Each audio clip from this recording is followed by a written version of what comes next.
something. It also gets garbled. Do random stuff.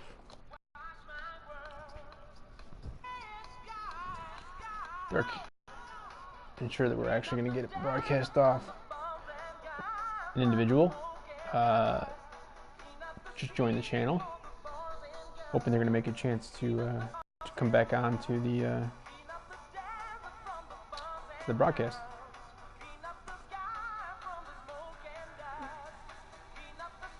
A minute in, so we're good.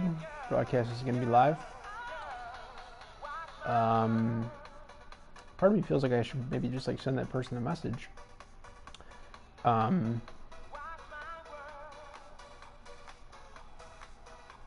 They seemed like they were interested in what we were doing here, and they can't comment. So it was one of the two things that I learned in the last 2 minutes. Did not know. You can view the live stream if you're not logged in to YouTube. You can't comment. So the tons of people that I haven't necessarily given shit to, but I've kind of been like, all right, well, it's pretty common. We got people in here and they don't say anything. And then typically they also don't stick around. I don't know if it's because I'm hassling them to be like, hey man, make a comment, like let me know who you are. I don't know if that's YouTube side, I don't know if that's PS4 side of maybe like fixing that so I can actually see who's in here, because I sure as shit could if it's on the Twitch side. But that individual indicated that they were watching this last hour of prep. That's all it became, was prep and pulling the Legend Nieuwendyk, which was a bit of a tease with just the title. Didn't even bother with description or tags or anything like that for this one. The other thing that I learned was I got an email indicating that one of the Draft Champion Series videos, which means probably all of them at that point, have been blocked in some countries. Okay, well, I mean, at this point I can comment because now this person has put their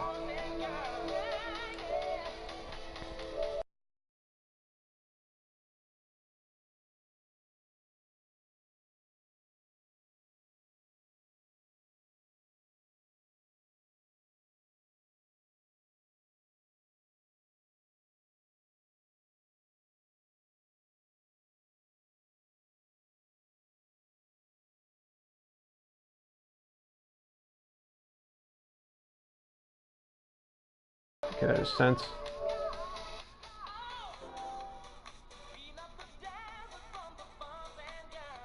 Okay, did that not show that when I jumped out of that screen? It probably shouldn't, I guess, but kind of cool, I guess, if it didn't. I'm gonna give this like 30 seconds, see if that individual joins. Which is unfortunate, I guess, that they're not able to comment on the standard format on the side there. But I think you guys anybody watching the live replay would be able to see that it popped up with the message notification.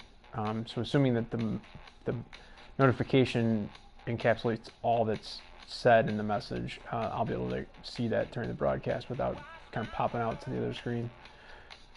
Gonna join us at 4:20. That'd be kind of a cool time to pick to join.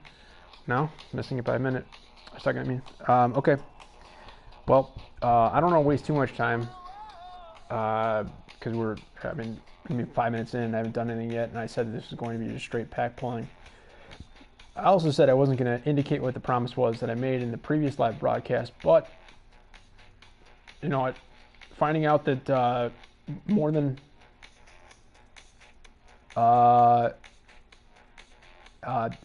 okay, now it's showing that one person is in here, so that's very confusing because it was showing that there was not a person in here. All right, well, we're going to just jump right into this. I indicated in the last one what the parameters are. We got to pull an 85 plus out of these 32 packs. If we do not, I will, for the first time that I've ever done in this game, spend those coins. You see, I don't have a lot of them. I will buy a gold pack. And if out of those first 32, as well as in that first gold pack, We do not even have an 83 plus. All the coins we have left, we'll buy a second gold pack. And that's it. I can't do any more besides that other than going back in gameplay, earning more coins, earning more packs, etc. So just for this broadcast, those are the parameters. We know we're getting 80 plus. We're getting 80 plus just out of this pack. These two packs are both getting us 80 plus. We know we're getting that for sure. But no guarantees. They could be 80, 81, 82. No guarantees that they're even going to be 83 or higher. We got some other packs in here that are possibilities of good stuff as well. But it is what it is. No super guarantees. So if we don't get that, just for me, feeling like I don't want to feel like I've wasted a ton of people's times. Let's go into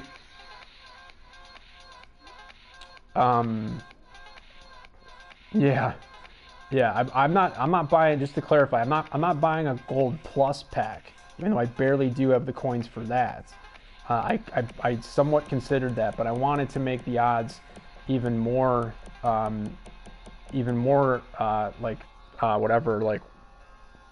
substantial, I guess, and say that if we don't get something even on the pack that I buy, that I'd buy another one.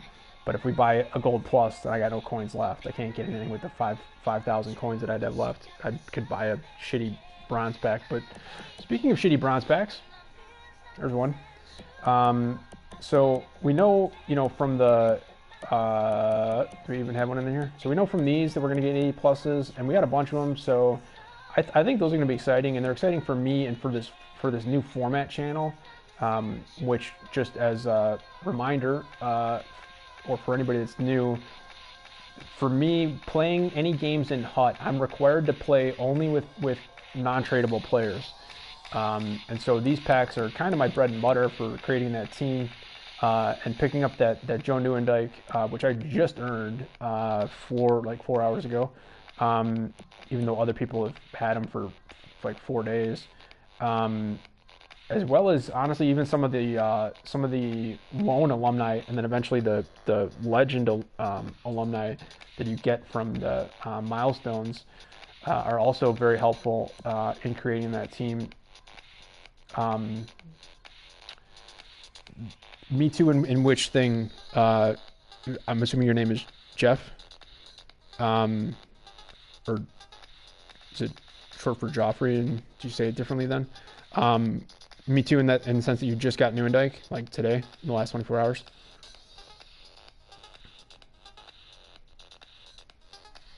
At least for me, I know I wasn't as vigilant as I should have been in pulling it down, and in fact, I had earned it probably like 7 or 8 hours prior, but I was sleeping, dead tired, like Jeff. Okay, cool.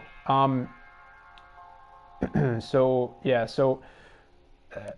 I mean, maybe I could open up one of these gold rares right now, especially for anybody. Maybe I don't know, just so we could see what we're gonna get from the first one and see what could possibly come from that. And then I guess I could potentially open up one of these just to show, spoiler alert, you basically don't get very much good out of that. They're kind of just fluffing our numbers in terms of packs that we have.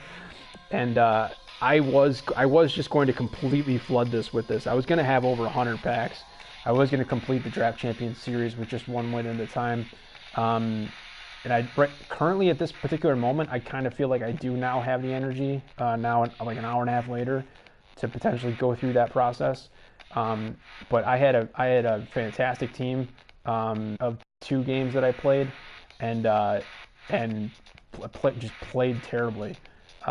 Couldn't do anything that I wanted, and it was against it was the first level. You should always win that game. It's a very easy win. I did win. I ended up winning by 3, but it was like 7-4. I mean, the fact they scored 4 goals when I, people like upgraded like Team of the Week, McKinnon on my team and stuff like that. That should just not happen. So, and this is a cool pack too, but there's less choices in there. So I think we should go with the this gold pack here. I think this is kind of considered the best. It could be the best pack that we have out of the 32, sad to say, but it's all probabilities and ring and getting lucky, right? But so I guess we'll go ahead and open up this one. Jeff is the only one that's able to. I thought that the other person was joining us. I don't know what happened there. I guess maybe not. So you can feel free to comment if you'd like to see one of the other packs opened up rather than this one first. But I think we got to start with this one. I know it's not really like it's not really building the momentum to kind of start off with kind of putting the first one as the potentially best one. And it could also be a little bit anticlimactic if we get 85 plus out of this one. We know that we're not spending coins to open up a pack, most likely, unless I change it again by saying, hey, I am willing to do it because we got it on that first one and we did not on any other ones. Go for this one. All right, gold pack. I've showed all the statistics and I don't feel like going back into this, but I'm gonna do it anyways. This is it here. Again, it's a 15,000 coin or 300 point pack, and again, 300 points is basically, depending on how you buy them, is like $3. So nothing crazy. Those are the pack probabilities. You're going to get a 74 plus, but that's basically it. If you had two of them, better chances, I guess, of getting 80 plus. Can also get alumni. And then, as I pointed out in this one, the fact that this says Team of the Week at 8.1 and Evo for 0 sort of suggests to me, even though it doesn't explicitly state it, that you cannot get Team of the Week or Evo, and therefore probably not any form of Halloween in this pack either. But we could get an alumni, and to get 85, that is technically considered part of the 83 plus. I know it's weird the way they list that, but even though plus to me, 74 plus, 77 plus, and 80 plus are all could all go up to 99, but they don't. When it says 80 plus, it is actually talking about 80 to 83, and then when it is 83 plus, it actually counts as both of those two categories. And so to get an 85, it has to really be in that 83 plus category. So it's a 14% shot, but it, still a shot, right? Can happen. So we'll go ahead. I'm gonna scroll all the way over there again. That's annoying. It used to say 1% for Evo pull.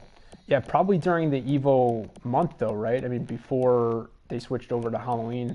And then, so I don't understand why they're not giving any Halloween cards out in this pack at all. It should be like, same deal, like 1% or 0.5% or something stupid like that. We'll go ahead and open this up, see if we can get anything good. I'm gonna slow roll basically all these, even though like that, not that one, that one, and where's that one? Really only one card, or one item or whatever. So it's not technically a true slow roll. But we'll do it on all of them to start with at least. But we do have 32. I don't want this to be more than an hour, so maybe we won't make it super slow. Yeah, exactly. Typical EA, right? Yes. Oh man, we're done. We're done. We don't have to open up any more packs. Jeff, we got it. We got the 72 overall silver rare Brian Connolly, shoring up that left side on defense with an offensive defenseman. We're good. Team set. Oh wait, crap, it's not tradable. I can't play with him. Guess we got to keep pulling. Canadiens jersey. I know I'm not really going that slow. This isn't really that much of a build-up, but these packs are really not that good, honestly. You get one lucky shot, but we've got a bunch of rares. Oh, we're done. It's over. We don't get a good one because we got that. That counts as our gold. Oh, that's such a... Fuck you guys. Send them to the collection. They're all getting into the trade-ins. Huh. Now what? What kind of crap do we want to do now?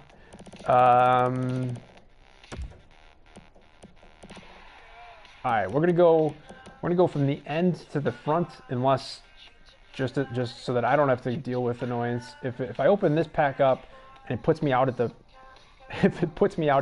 front one, then I'm just gonna start opening from the front instead. So here's one example of what you can get from a DC 1-win reward pack, which only requires you to play one game because you're gonna win one game. It's really not that fucking hard.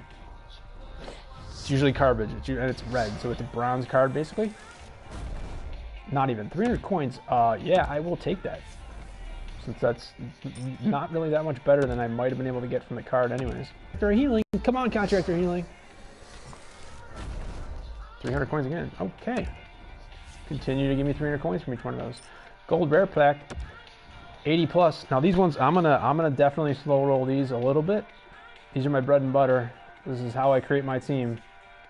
I talked about it before. Part of the reason why I didn't really want to pull these packs right now is because I have no interest whatsoever in the primetime Elias Peterson. I don't want the card, especially not in untradeable format. It's just gonna get put back into this set to try to get a different gold rare. It shouldn't even count as a gold rare because it's 75 overall, but it does, and so I'm grateful that it only requires one other card to get another gold rare as opposed to 4 of them. But fuck, man, I don't want that card at all, and because I've said it now 3 times in 2 videos, I'm gonna get it for sure. I am simply pulling these because the team of the week is so stacked. We've already pulled Landeskog. There's 4 more players in the team of the week that have higher ratings, and you've also got Rantanen that's also tied, and all the rest that are listed on the screen are 83 plus, and obviously there's some that are lower than that aren't shown, but not a ton. So anyways, we're definitely pulling these, assuming that you can only get what's listed currently, like, so we can't get, you know, like the 90 overall alumni that was available for Messier. And except, you know, some of these came prior to quote unquote today before the switch, which would then mean that pulling not this, because I think this one came from today. That's why it's on the end. That would make sense. But the ones that are earlier in the list, they came from before today. So if that's the case, this is juiced. I built off these also. Right, exactly. We're trying not to give away too many secrets, but hey, it's not a real channel yet, right? So it's okay. Yeah, but then again, I mean, you don't get legends from these, you know, and so even if you build up your squad where it's like, you know, close to I don't know, say like an 86 overall or better, 86, 87 maybe. Obviously the Ferraro and the Nieuwendyk help with that, but playing against people who are just, you know, just straight legends, and like already have the Gretzky or the Lemieux or both. It's like, how do you beat that team? The player could be as bad as me or worse, and I think most players are gonna have trouble doing it. Yeah. Anyway, this particular poll should always be based off of what's currently available, right? So the best that we can really hope for out of this are Team of the Week cards, and fuck yeah, I will absolutely take an 89 overall Connor McDavid. We'll instantly go on the squad, and we'll probably stay there for quite some time. But I'm guessing that like yesterday's prime times, the Malkin and whoever the fuck else was there, I think that those are not available in this pack because this pack was pulled today when the prime time was the Elias Peterson. That's what I'm assuming. So this is partially a test for me, I guess, is if you save your packs and you pull them later, then what are the possibilities? But it's tough to do, especially when you only get one item. It's tough to do to find out, like, you'd have to basically pull the card to prove to yourself that card was available. Like, if we pull from this, like, I already have the Kuznetsov and the Letang. Who else? Like the prime, like, so if we pull like a primetime Ovi or Crosby from this pack right here, then we absolutely know that we've basically just proved that these packs are actually based off of the cards that have been released up to this point and not just what is currently shown as available through quote-unquote packs, because when they say that, they're referring to store-bought packs and not earned packs. And there is a difference, but just knowing how EA works, I have to imagine that they're limiting this to what is only available to be pulled through the packs right now, at least for this one. And then I guess hopefully we'll get a chance to see what comes out of the earlier packs in the list that were earned prior to quote unquote today. But the team of the week has obviously been available for an entire week. So if it's a team of the week, that tells us nothing, because all of these packs, except for the first 2, which are just Gatorade loan cards. All the rest, the other 30, which are now, I think, are now down to 29, They've all been picked up this week, so they can all get Team of the Week if they're packs that have that available. Like this one absolutely does. We absolutely can get some Team of the Week card from this particular pack, not necessarily from some of the other ones. So Team of the Week doesn't really answer the question for us. Primetime, if we get any alumni that's not part of the Legend process, because those are not currently available, or any milestone, because those are also not available in store packs right now. But again, so that's part of the reason why I was like, fuck it, I should wait until we got better prime times and milestones. But then I would lose Team of the Week, and after such an amazing Team of the Week, and they're not going to give you McDavid, McKinnon, Taylor Hall again next week. So you know for sure that those three players are not going to be available. So who is? I feel like you got to go with it, right?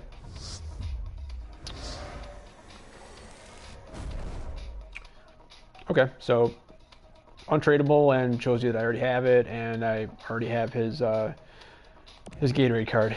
So I don't get mad at 82. Doesn't quite meet the standard of 83 plus though. So we've not done that yet. That does not do it either. That is an instant reship. I guess we're just gonna go in order from back to front. I'm gonna skip the animation on this. These are not exciting cards. I mean, I'm still showing them, but they're not exciting. Oh, and that one is a tradable card. I'm gonna put that on the market. I'm gonna make a full 250 coins out of that bad boy. No, I'm just kidding. I mean, but I'd probably get less than that if I actually sold it. It'll be part of a trade-in. Same deal there. Just getting more trade-ins. All right, 2 Gatorade collectible rewards pack. Now, these are all the same. There's no variation in quality of Gatorade collectibles. But that's 2. I think we had 4. I should probably count. So that means 6, and this is 8 now after this one. I won't do the slow roll, I guess. Hit the wrong button. That's okay. So we're up to 6 now. I think we need 8 if we want to do Trouba. We got 10 if we want to get this set for Trocheck to have that card again. Silver pack, halfway decent possibilities coming here. At least 2 gold items, but whatever. Is what it is. People have actually pulled base card Crosby out of this pack. I've seen it happen on YouTube. And we are on YouTube, so we could get that YouTube luck. However, that is a silver rare. That does not bode well for the possibilities here, especially getting a second one and a third one and a fourth one. What the fuck? Bruins logo. Wildcats jersey. Greg Polinchase, Preds Arena, and another silver rare. That was basically they should have just called that the silver rare pack. Oh, I'm probably sitting too close to the music here, huh? I mean, I did have that high up initially because I was trying to keep myself awake. Is it just 300 coins out of these?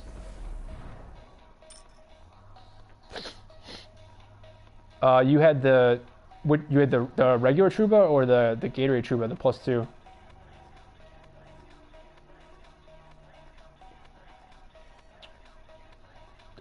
Sorry, I didn't mean that to be a yes or no. Like, so you had the regular Trouba? Yes? That's what you're saying? Because if so, then putting that into a reroll and getting the Crosby, any Crosby, even base, is very solid reroll. The Gatorade though, the Gatorade. Well, okay, but then so I'm assuming, I feel like I shouldn't have to ask you this, but I'm assuming that the Gatorade Trouba that you had that you put into the reroll was not an untradeable.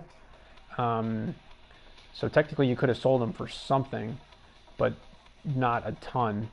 And for this format where I can't play with those players in HUT, for me at least, it would seem to make sense that I would put a tradable card like that into the reroll bin. But we've already seen what I've gotten from that. I mean, I could put that in there with I could put the Gatorade Trouba and the Gatorade Trocheck into a pack and pull the fucking Nick Schmaltz that I just got. That's definitely not worth it. Oh, and we got another gold rare pack here, so this is another example of what we could potentially get from that sort of thing. We'll slow roll it, but it's red. Don't like that. Nick Letty. Repeats. Going back into the churner.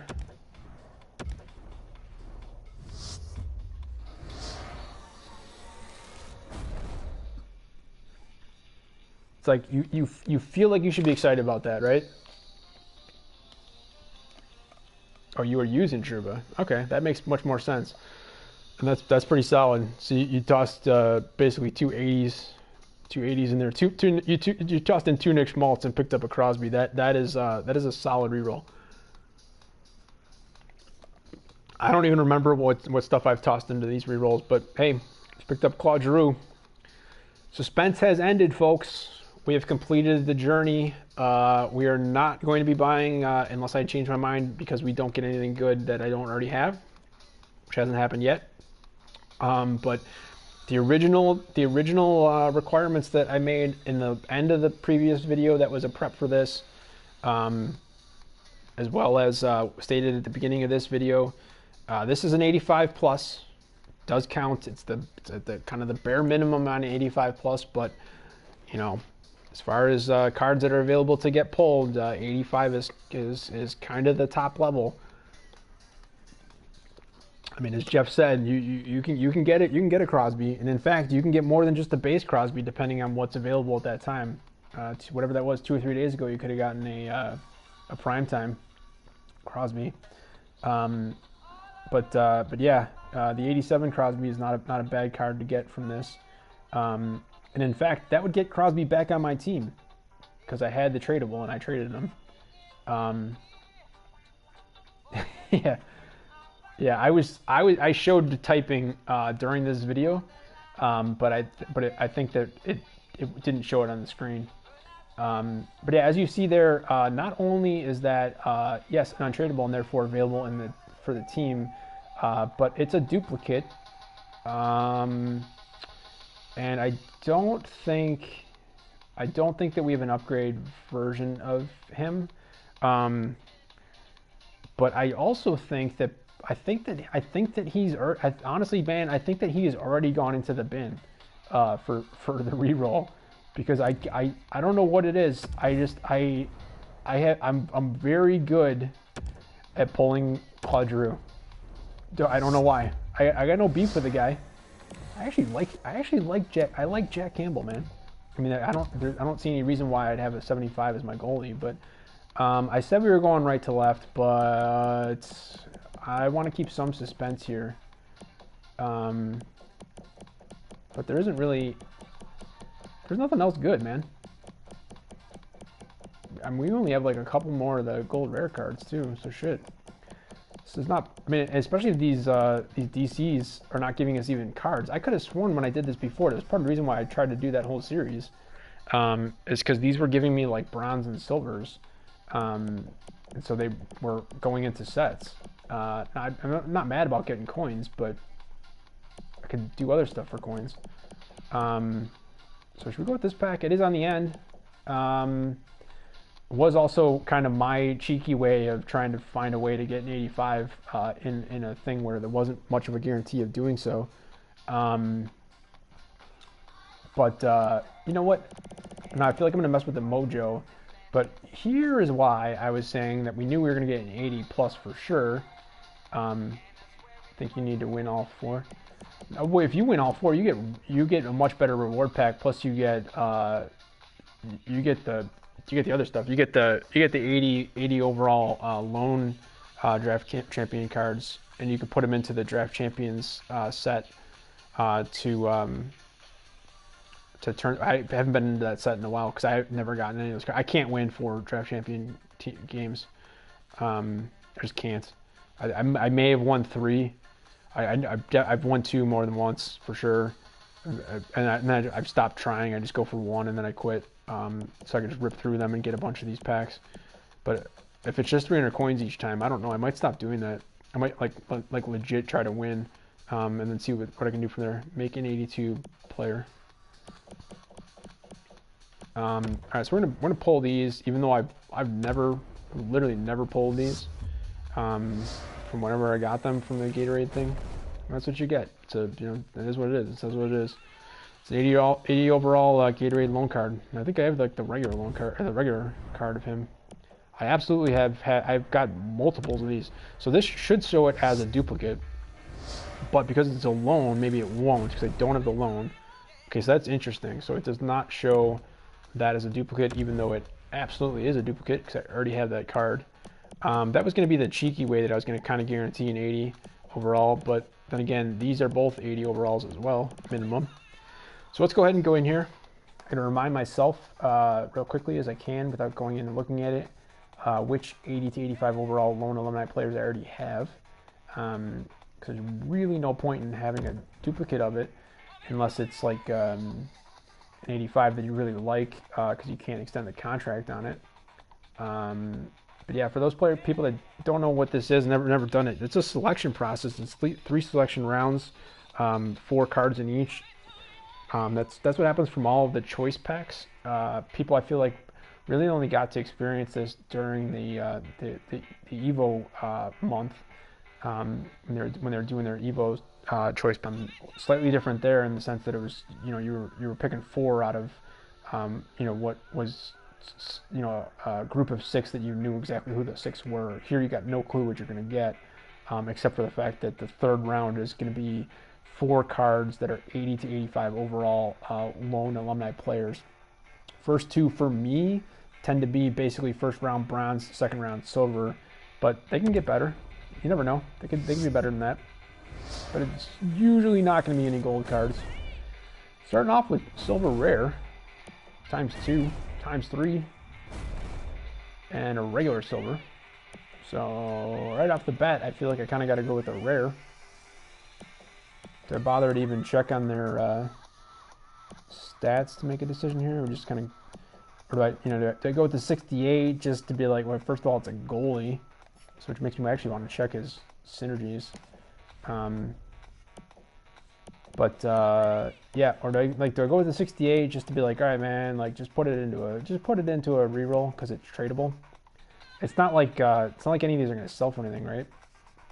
I don't know. Let's just go with the overall highest rated card.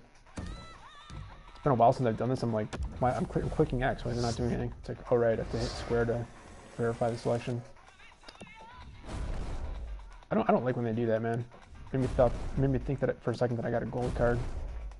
All right, so regular silvers. Another goalie and hybrid. With burner. Intriguing. Yeah, you know what? Fuck it, man. He's 66 versus 67, so it's not like I'm getting that much of a boost. Oh, that guy's... There you go, folks. If you're not used to paying attention to the stats on your bronze and silver cards, especially silvers that aren't rares, there's a 67 overall player with 82 acceleration and 83 speed with Speedster Synergy. So, if you're putting them on fourth line, or maybe putting them onto like a blue line in a game with only 2 minutes that you don't expect either one of those 2 lines to play, just to have the 4th player with Speedster Synergy to activate that synergy, not the worst choice just in terms of the speed. The rest of the stats, though, are absolutely atrocious. So it's not like you're looking for him to shoot. It's not like you're looking for him to pass. And he can't play defense. So I don't know where you're going to put him. So yeah, I'm not even going to look at the other 2. We're just going to go ahead and select the goalie. Always okay to have a burner goalie. Not that he would be the only one that I'd have. Don't like the start here. Do not like the start. I feel like turning the music down a little bit so I can focus. I'm not sure who we're looking for here because we kind of already have Moog. And off the top of my head, he's one of the solid 85s. There we go. There we go. Oh, and then they give me Naslund again. That's going to be interesting. Now, it depends on this if this 4th one's going to give me an actual choice to make. Because out of the first 2, I wasn't even going to think about it. I'm going to have the Danieko legend pretty soon. But again, unfortunately, that means I can play with all of the versions that I have of him that I create up into, but not including the legend card. Once I have the legend, I have to sell it. So depending on what this I do, yes. But I understand a lot of people talk shit about them and say that they're pointless. Certain ones for sure. But it's like you kind of have to pay attention though to what you're doing, because like here, Bruiser and Net Presence, and if it's a player that has two, as all of the alumni do, or a lot of the kind of special cards, you also get two out of the silvers, and you get three out of the bronze. But then at that point, you're playing with a really shitty player. And then here with like the alumni that have not been upgraded to legend, especially like in this case, like slow as fuck, man. They're 84s. That's like their standard. But then from a shot perspective, you kind of like 84 and 85. It's kind of okay, but his synergies are not shot. He is a winger. He is a power forward, so you're expecting to play him as a forward, but. He's 85 across the board. His offensive awareness is high. His defensive awareness is not bad. So you start to think maybe you could put him on as a defender. But yeah, the Bruiser is helpful. Bruiser with Net Presence can be helpful, I guess, in games where you have both of those activated. But at that point, you're looking at like guys like Brent Burns, probably being your second line on the right. Yeah.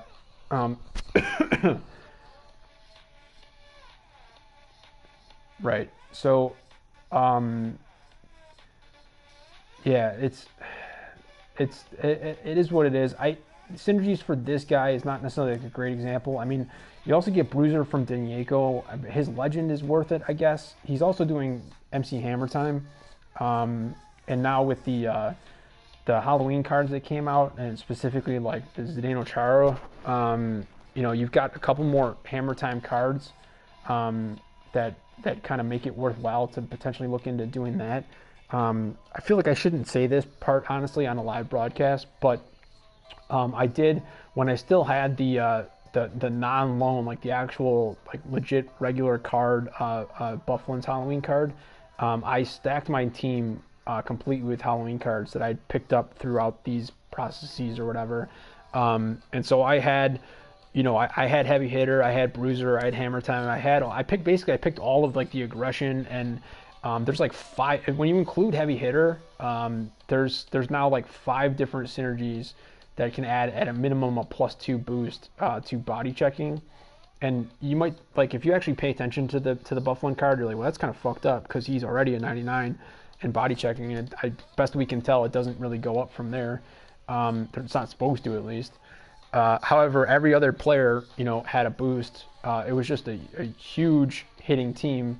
But I think I came up against like another team that was, a fair amount of like legends and upgraded alumni and stuff like that, and was super quick. Like just extremely speedy, like more like not CPU. I'm talking about like a human player, like on competitive seasons or whatever. It was a shit show. It was like I had a team that was just chock full of people who could beat the living fuck out of you by just throwing a shoulder your way. And yet I would have been lucky if I got, like, even if it was a full game, like 20 minutes per period, I would have gotten lucky if I would have gotten out of there with like 5 hits total in the game. It was so terrible. Like, I was using sprint. I was like even going so hard that I was like,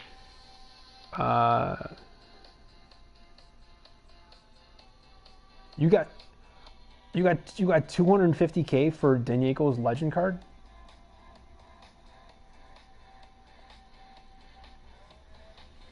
I hope people that watch the live replay of this can see the comments on the side. I'm pretty sure I have when I rewatch these things on YouTube, because I'm like totally pausing here to get your answer.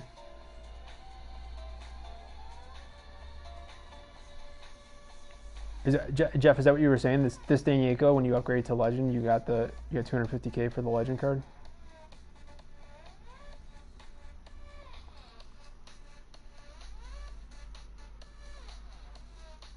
Okay, because you're not getting an answer. If so, dude, like that is a very good sell. I don't know if you did that really early on or whatever, but That is I follow certain things in the market, although I've done less of that this week, especially the last few days, as I've been kind of more grinding and haven't really had the time for it, which is, I guess, probably part of the reason why my coins are so low.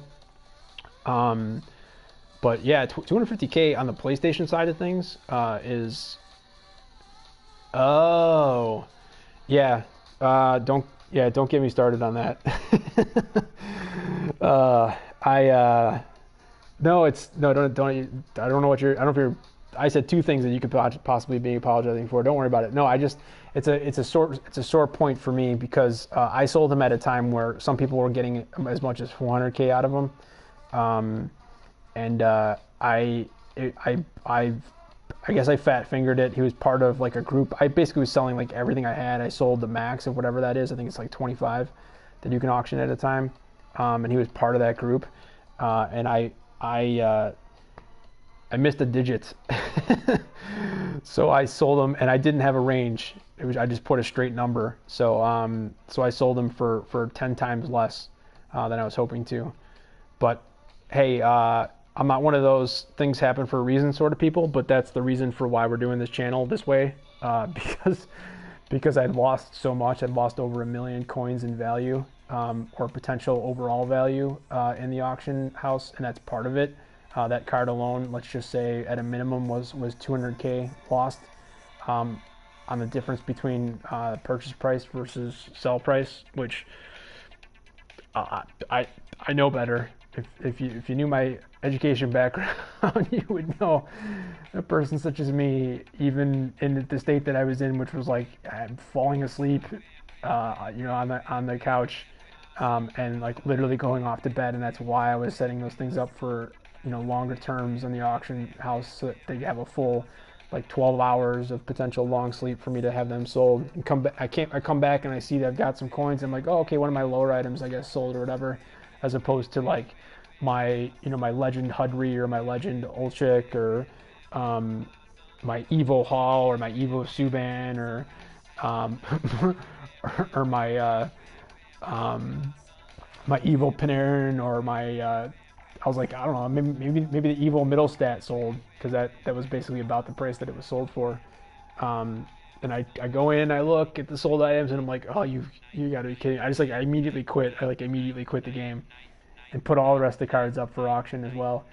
And I was like, well, you know what? Now I'm stuck with a bunch of cards that I can't trade. So what am I gonna do?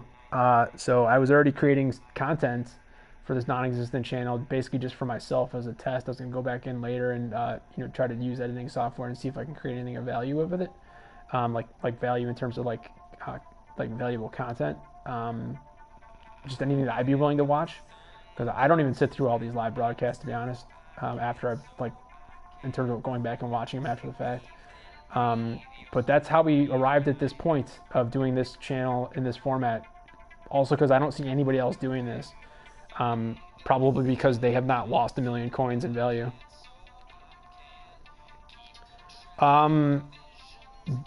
No, I don't. I guess you could say that and I haven't lately, but I guess you could say that I have played the market a little bit. But because this is my first year, the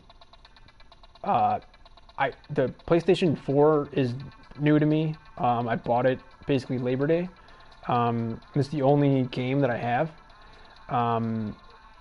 So I've like the last time that I played NHL, that at least as far as like ones that I own, was NHL 06. So there was no. There might have been you might have been able to play like a pickup game online at that point. Maybe, I don't remember. I guess I'd have to put the game in to find out. But I never had any interest in that, so I wouldn't have never done it anyways.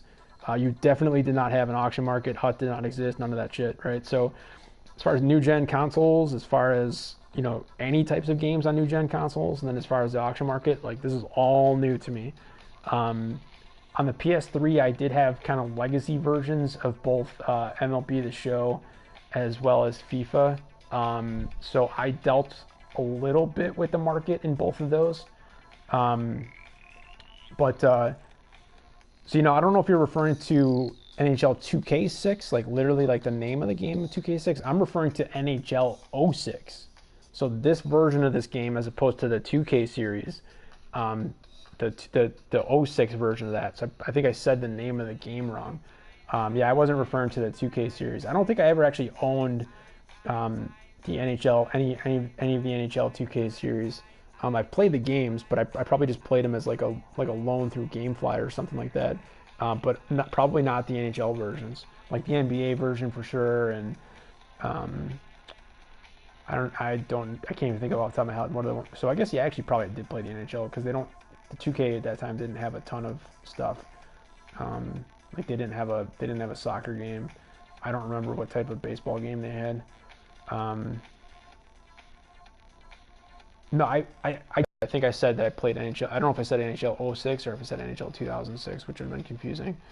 But yeah, anyway, point being, like, I'm definitely new to the new versions of NHL, this game.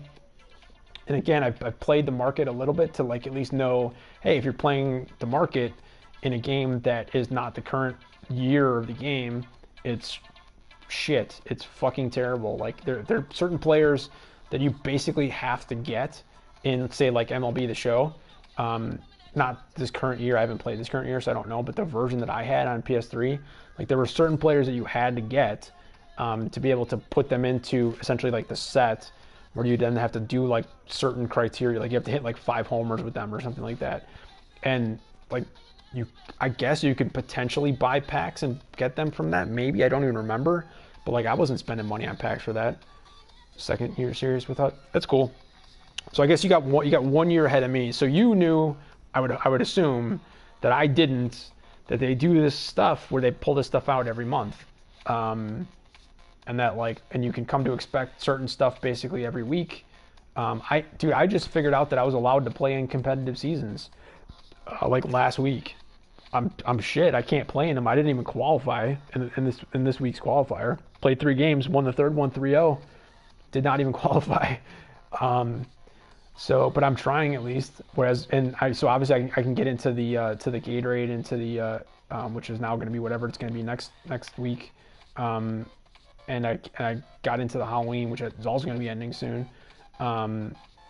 But I just figured that out like this week, that I can get into that, because I think I tried to click on like the first or the second or even the third Hut Champion seasons, and it doesn't do anything. And you just hit X and it doesn't do anything. I'm like, oh, okay, I don't know what I need to do to qualify, but I haven't done it. I haven't earned it. And I guess it just assumed that like I don't know, either like because I was new and I didn't have any history playing. Just get yourself like a speech to text thing or something, man, and then have it go that way. It makes it much easier for you. But yeah, so I just tons of that I didn't know. So yeah, I feel like I need to I don't know. I've learned a lot, I guess, but I'm not sure how much I'm going to be able to use what I have learned to this point to give me an advantage for the rest of this year of this series. But we'll see. So anyway, point being, I guess, was that I really like Johnny's card, and I don't have it. Because I don't even know how the hell do you even get the loan version of his card. Is he even part of the milestones? Whatever milestone he is, I'm probably super far behind it. Anyways, Marcus Naslin's also a great card. I've already had it though. And in fact, for some reason, I feel like I have the actual card of that.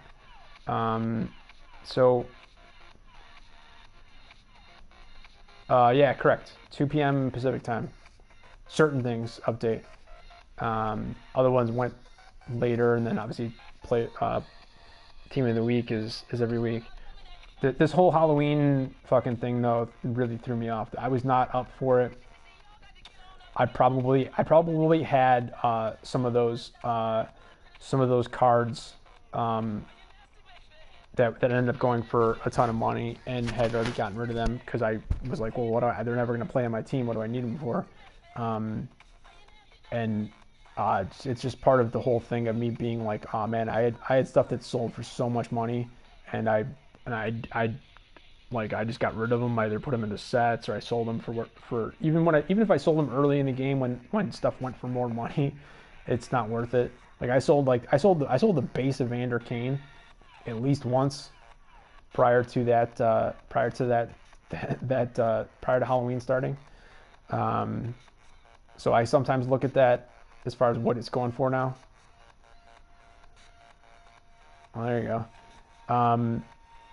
But yeah, so it just adds to the whole thing of me just being annoyed with how much value I left on the table.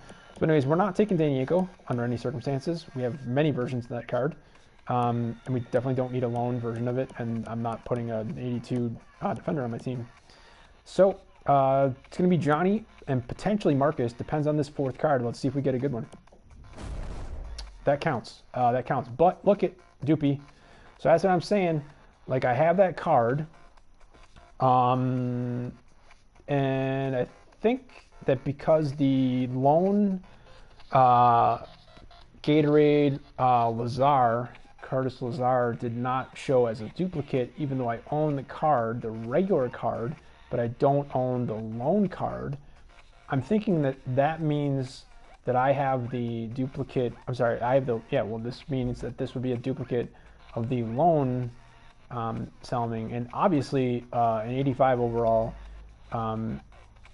What the? Oh yes, there's. It's hard. I'm like colorblind. I'm also like regular blind almost, basically. So it's really hard for me to see a lot of this shit. Yeah, I like him too. The thing I'm trying to think about here is whether or not, because I feel like he's a better pick than Johnny, honestly. But I'm just trying to remember if I have the regular card. If I do, is it untradeable? Or is that showing as a duplicate because I already have the loan card, which I guess was the point I was making before even opening these packs. This particular pack, like 12 minutes ago, would be like, hey, if I get the exact same one, why would I ever get another one? Unless it's just being able to extend the duration of the time, the number of games you can use that card, on loan. Because I think I think what this is saying is I have the loan card, but I think I only have one game left of him. And so then if I want to play with him ever again, I'd have to get an untradeable version of the base alumni card. But I don't know, dude. I just want to go with Johnny. Just to have him on the team for once. It's a good card though. But all I'll be doing is just making it so that the one that I have now that's got one game suddenly becomes 6 games.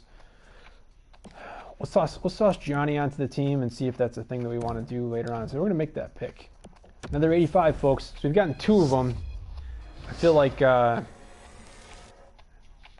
that means that I don't need to waste those valuable coins. Why are we on the beginning of this thing now? Is that what I did? I went to the beginning as opposed to the end. All right, we start at the back now. Switch it back up. Slow burn, potential good cards. No. Just no. There's something about how that pulled up that I was getting ready to get really excited. I don't know why. I thought I was getting a really good card there for some reason.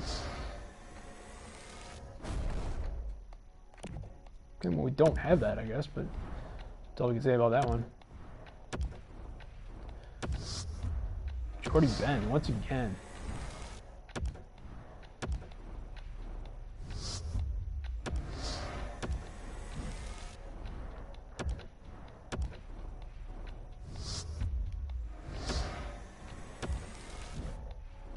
These are just some sweet cards, huh? I wonder what we'll get out of this pack. We'll go really slow. Draw it out.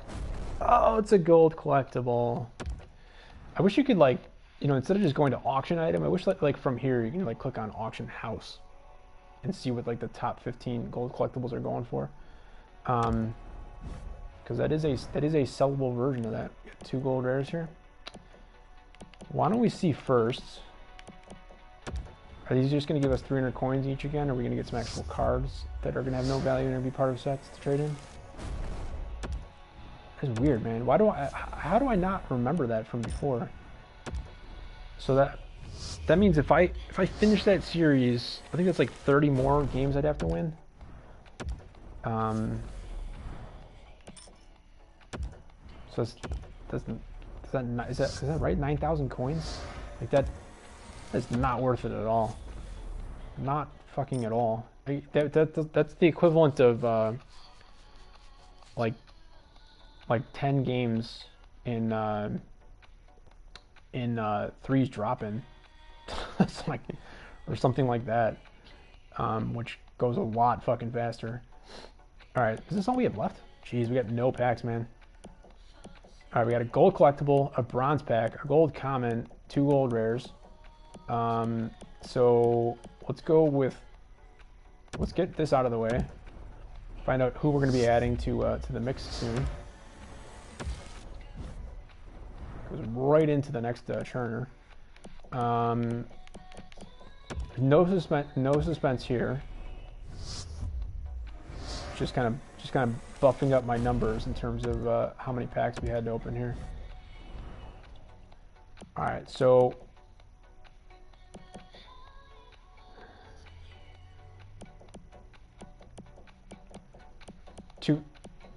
two-minute periods for what?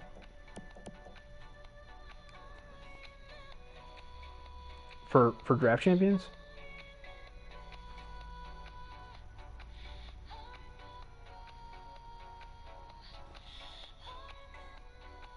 Because if that's what you're saying, if draft champions was 2-minute periods, what the fuck? I'd be done already, and I apparently would have 9,000 more coins. Because that'd be easy as shit. Which I guess is probably why they changed that. I kind of feel like we're gonna get more value out of the gold rare rerolls than we are about the bronze packs. This is so most objectives online games. Okay, let's go ahead and open up the bronze pack. It's been really boring, but I've only got like a few minutes left. I kind of feel like I should waste money on a pack, since I said I was potentially going to. And now that I think about it, Jeff, have I gotten any 85 overalls that were not duplicates? Because I know I got the Claude Giroux, and technically the lone Johnny Butrick counted as that as well. And I thought we had a third one that was also 85. Did we have a no? Okay. All right. Well, then let's go with this. I'll just go completely balls. Let's acquire the objective, which was 85 plus, and I wanted to keep this under an hour. So to do this quickly, out of these 2 last gold rare player packs, I'm going to believe Jeff that we've not picked up an 85 plus that was not a duplicate. And so if we don't get an 85 plus that is not a duplicate in one of these 2 packs, I will buy with coins. I can't believe I'm doing this. I will buy with coins a gold plus pack, whatever the fuck the name of the top essentials pack is. Such a bad idea. Please give me like just give me team of the week, McDavid, and let me be done with this.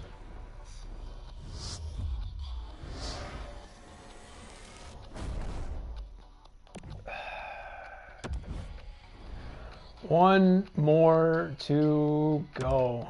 Are we going to be done in less than an hour or not? Won't be that much longer after that, but I will have to buy a pack if we do not down to one more shot at an 85 plus that is not a duplicate, which very much limits my possibilities because I have a fair amount of those. And if one specific card comes out, I will actually go into my team and show you why I will count that card. But we'll see. And I will definitely take it for sure. And then that gives me a chance to actually sell the other one. Anyways, without further ado, someone other than Drew, perhaps? Here we go.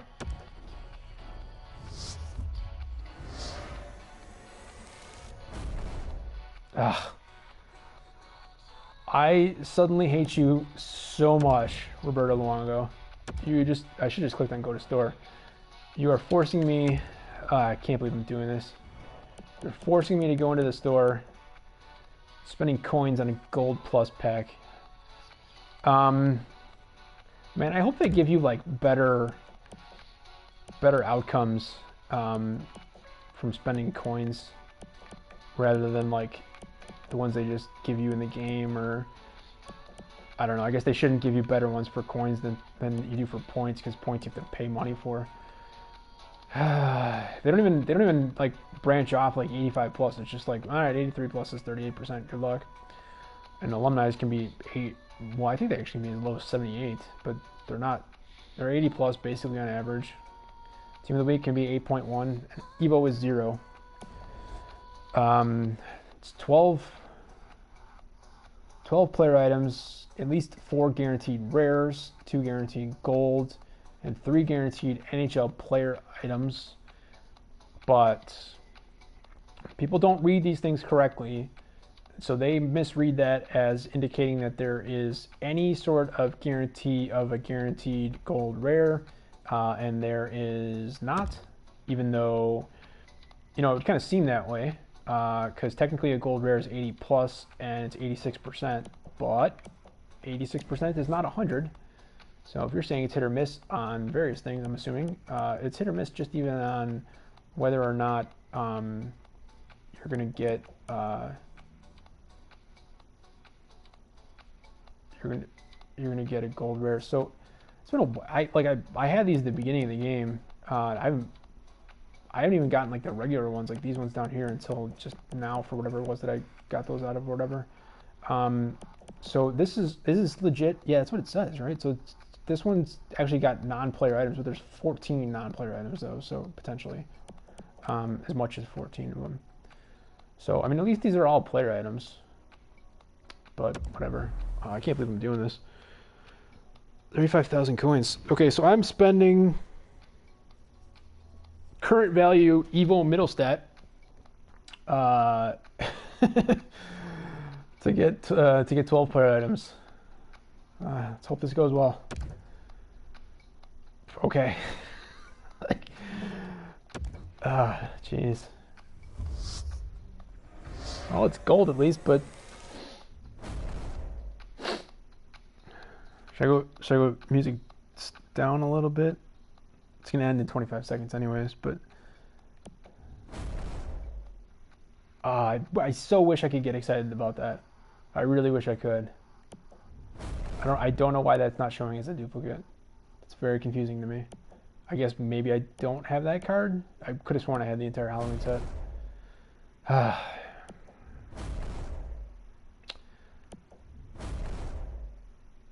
Okay, well, how about you give me like 2 more of those if you're not going to give me any good cards, so that I can at least get another reroll, even though I've already got a bunch ready to go.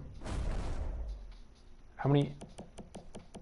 1, 2, 3, 4, 5.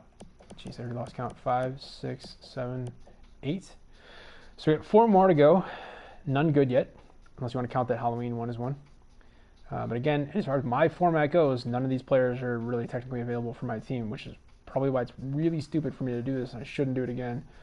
Guess that's kind of what happens at 5 in the morning, right? Like, go slower before like making me see that you're giving me a shit card. Is that? Get 2 more? Something good, just anything good, please. That does not qualify. So how about at this point, did we get how many? We got 1, 2, 3. So we don't even get a full range of gold commons. Although we did just get a few from the reroll packs. I already had some set up. 1 card left to go. This is gonna be the end. I got no more coins, nothing I can do without taking a bunch of time to like complete something or trade something in or whatever the fuck. So it's gonna be it. Last card of the night. I'm gonna end this broadcast. How about we go out on a high note? Not asking for much, just like Team of the Week, 89 overall, Connor McDavid. Something simple like that, you know what I mean? Or if it's available, like feel free to toss in the 99 Gretzky. I mean, I'm not picky. Like I will also take the 99 Mario Lemieux. It's fine. Either one of those or the 89 overall McDavid. Any of those are totally fine. Last card. Bronze rare coming up. Jesus Christ. This is like, why would you ever, this is not, even if you get good value, like if you sell, I feel like I should take the time and just go in and show people that don't know this. Like if you go and sell this card, even on the high end, like you sell it like in the middle of the pack and you just continue putting it up at that price and while it remains in the middle, like you just always sell whatever the middle is and just eventually get lucky like in a month from now when people are like, oh, that's right, Halloween is not something I can get in packs anymore. Maybe I should go buy one. Like, how much are you really going to get from that? And how much do they want for quick sell? $27.50. So this was, how much did I spend on this? 30, was it 35K? Was it 30K? It was 30. Yeah, it had to be 35K. Jeez. So you spent 35,000 coins. I understand it's hit or miss. I understand you're taking a risk. It's basically gambling. This is just, maybe it's just me. Maybe it's just me. But I feel like this is such an absolutely fucking atrocious garbage pack. We picked up 1, 2, 3, 4, 5, 6, 7 silver rares. So that is 70% towards 2 of those sets that go towards a gold common, which if it was even 2 of them, it's not just you. Okay, thank you. And so technically this pack is just shy of being able to be worth 5 gold commons that can trade in for 1 gold rare. And so sure, as you can see, you can get some good cards from gold rare. If you look back at the previous live broadcasts before, like 2-3 days ago that I've done, it's nothing but like basically 2 minutes with no mic, no commentary at all, of just pulling 2 gold rare packs at a time. Some good stuff from there. I'm not mad. As you know, Jeff, as you and I were talking about at the beginning of this, like you can get good stuff from those. I mean, you were saying you thought they were juiced. I wouldn't go that far. I mean, I didn't feel like they were super juiced at least, but I've gotten good stuff. I can't complain. You know, you get a primetime Kuzi and a primetime Letang to go with it. You know, team of the week Bergie, which is why the base Bergie is getting dropped from the team. There's some good cards in there. You got a Crosby, a base Crosby. That's not a bad pull either. But that's effectively what this pack is. It's just shy of the equivalent of 5 gold commons. Yeah, it's juice compared to this. I don't know. EA's not gonna like me saying this, but I don't know why people buy these packs at all. I just really don't. But honestly, they're better than the Halloween packs. The Evo packs, the Extreme Evo packs, again, go back to my live broadcast, assuming you can find the ones that are still available, since at the beginning of this, we'll leave the last 2 minutes of this for me to be just bitching about EA and the specific house that produces this particular product in conjunction with the people that they worked with on the soundtrack. Hey, there's 2 people in here. Feel free to say hello if you can. Now that I learned prior to this broadcast that if you're watching on, if you can watch these things, but if you're not logged into YouTube, you can't comment. So it's cool if you want to just chill and watch. We're done. This is the last pack. I went and bought this pack because I'm an idiot. With the remaining coins I had. This is a gold plus pack. So this just shows people, if they're not aware, this is how garbage of a pull you could potentially get from a gold plus pack. And if you think, well, what do you just go ahead and quick sell it? Nope. $27.50 is what you get back from that, from something that you just spent 35,000 on. Not exactly a sound investment, especially since you could probably sell this Halloween Furland for more than whatever that is, the $27.50. So I'm going to finish this off with 1 minute, I guess 40 seconds of me bitching about the fact that, you know what, like, get your shit together, EA, get your shit together, the Canadian production house branch of EA that built this game, and realize that if you have something included in the game, hey, somebody left. If you have something included in the game, that you developed the soundtrack, right, and you've paid those people for the rights to the soundtrack, and you have something in the game that not only allows people to broadcast live to YouTube and Twitch, connects people to other social media if they want to, Facebook and Twitter. I don't have either one of those accounts, so I'm not doing that, at least yet. But has the ability to, has not only the ability, but has the off, is recording game, I guess I'm taking more than 40 seconds, has recording gameplay content that can then be disseminated in any form that it wants to. If you have all of that, Hey, somebody came back. Why the fuck do you have it set up so that you have not built in copyright owners of the music that goes to the soundtrack?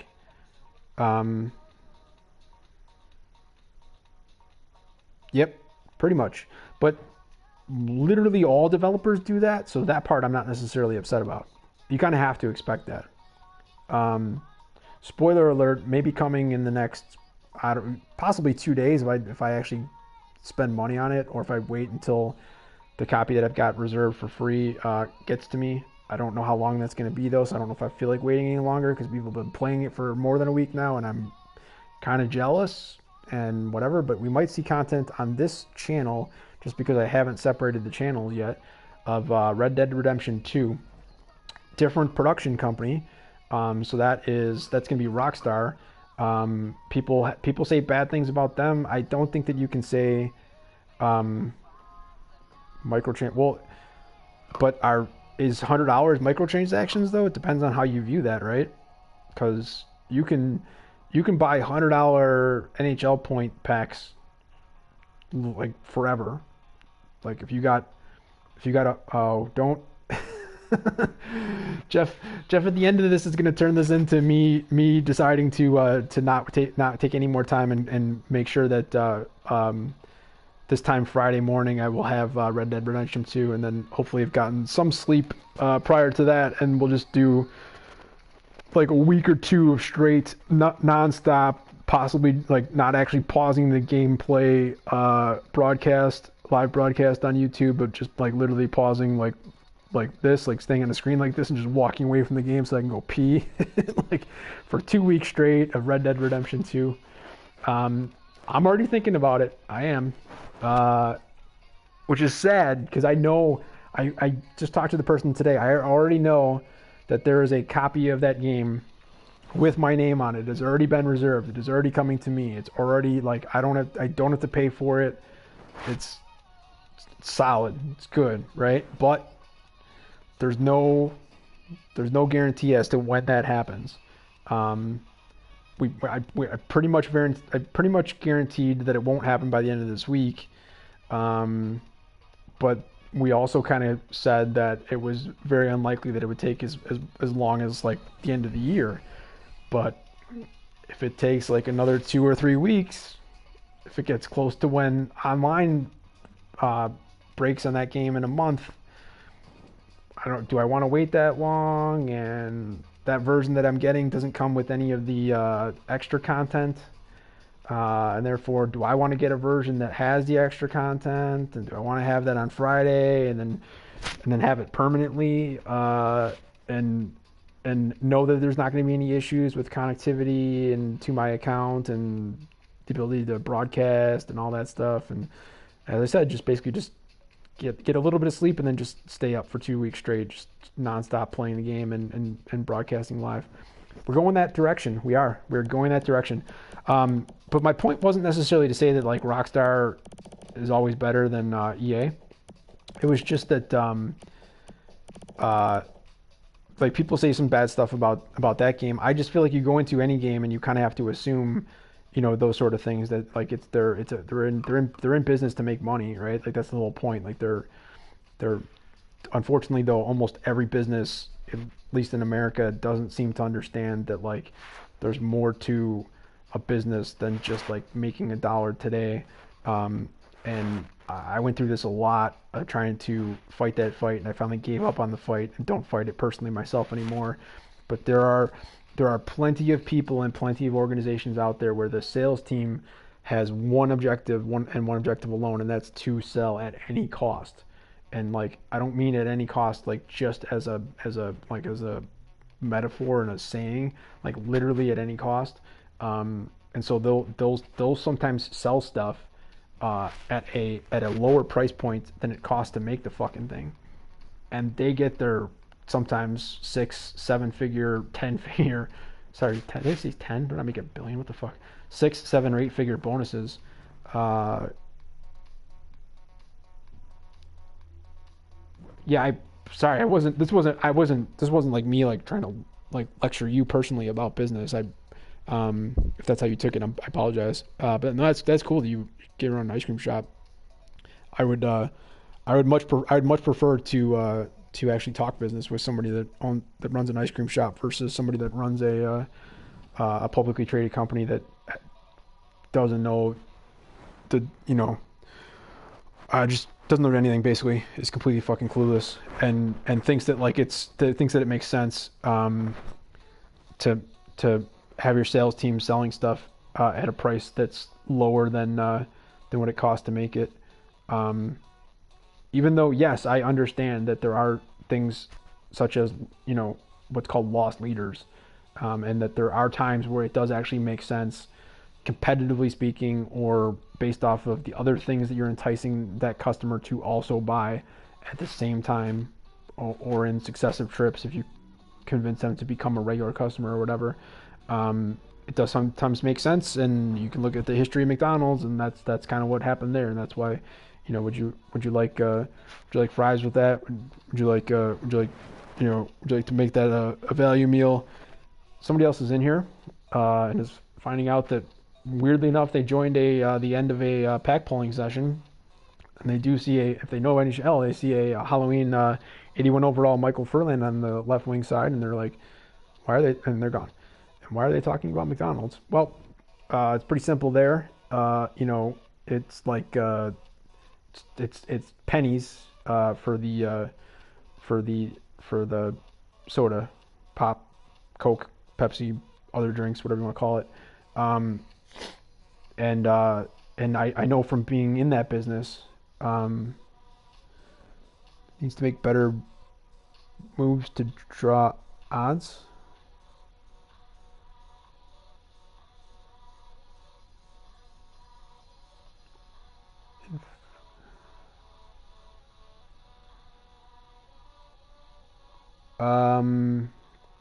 I would imagine that I probably agree with you, but I'm not sure I know what you're saying.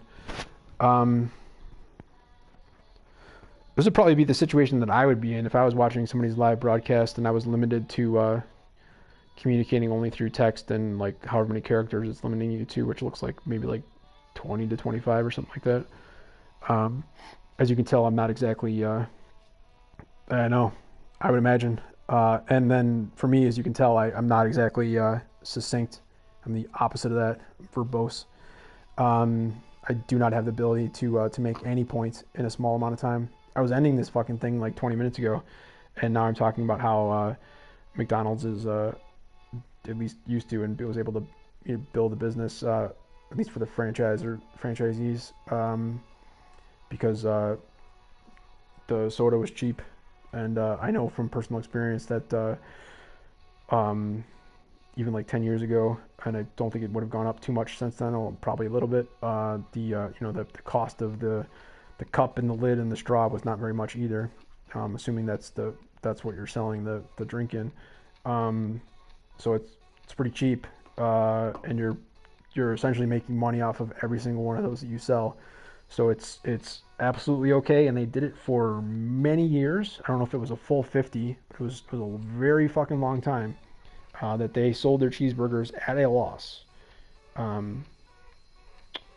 was trying to think of like if it was just cheeseburgers, if it was just hamburgers, if it was cheeseburgers and hamburgers. But thinking, especially once in later years, once dairy and cheese costs went up considerably, for sure the cheeseburgers would have been at a loss.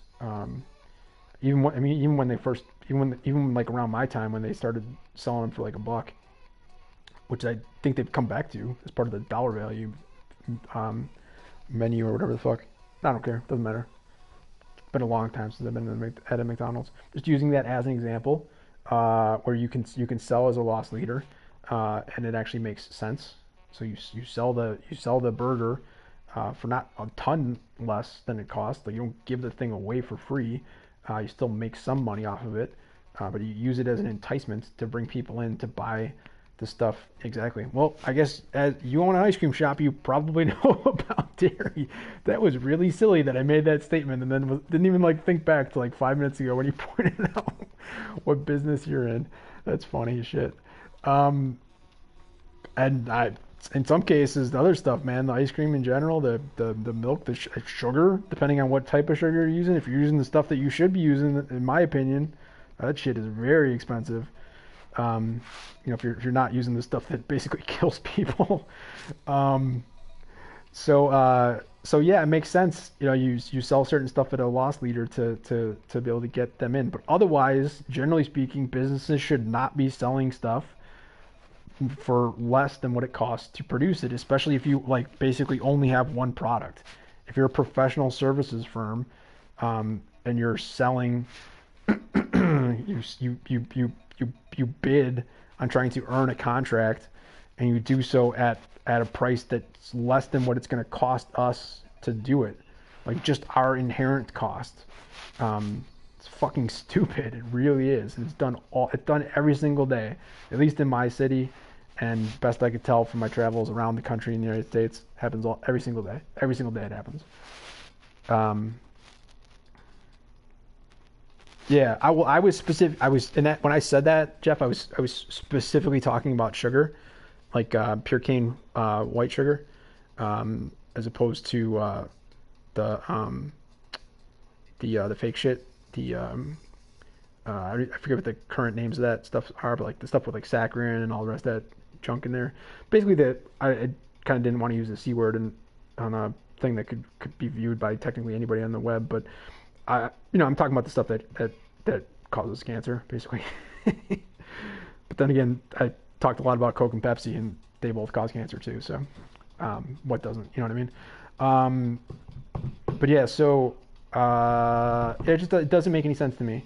If you're in business where you only have one product, whether it's an actual product or it's a service, and you go ahead and let your sales team sell it for less than it's going to cost, like your inherent internal cost to like produce it or to be able to complete the creation of the product or service project or whatever. It's so asinine to me.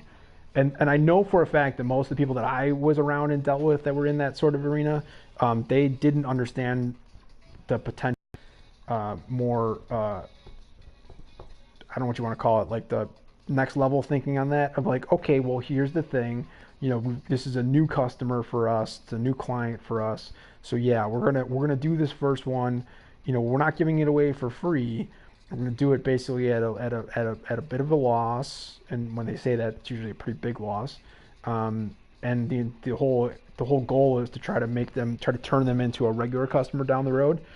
That's kind of like second or third level thinking, but it doesn't really work, because fourth or fifth level thinking is, no, actually you totally fucked yourself, because you just established a baseline or an expectation with that client that, like, unless you completely blow them out of the water and then say, hey, here's the thing, we gave this to you at X, but we would normally price it at Y, which is 35% higher.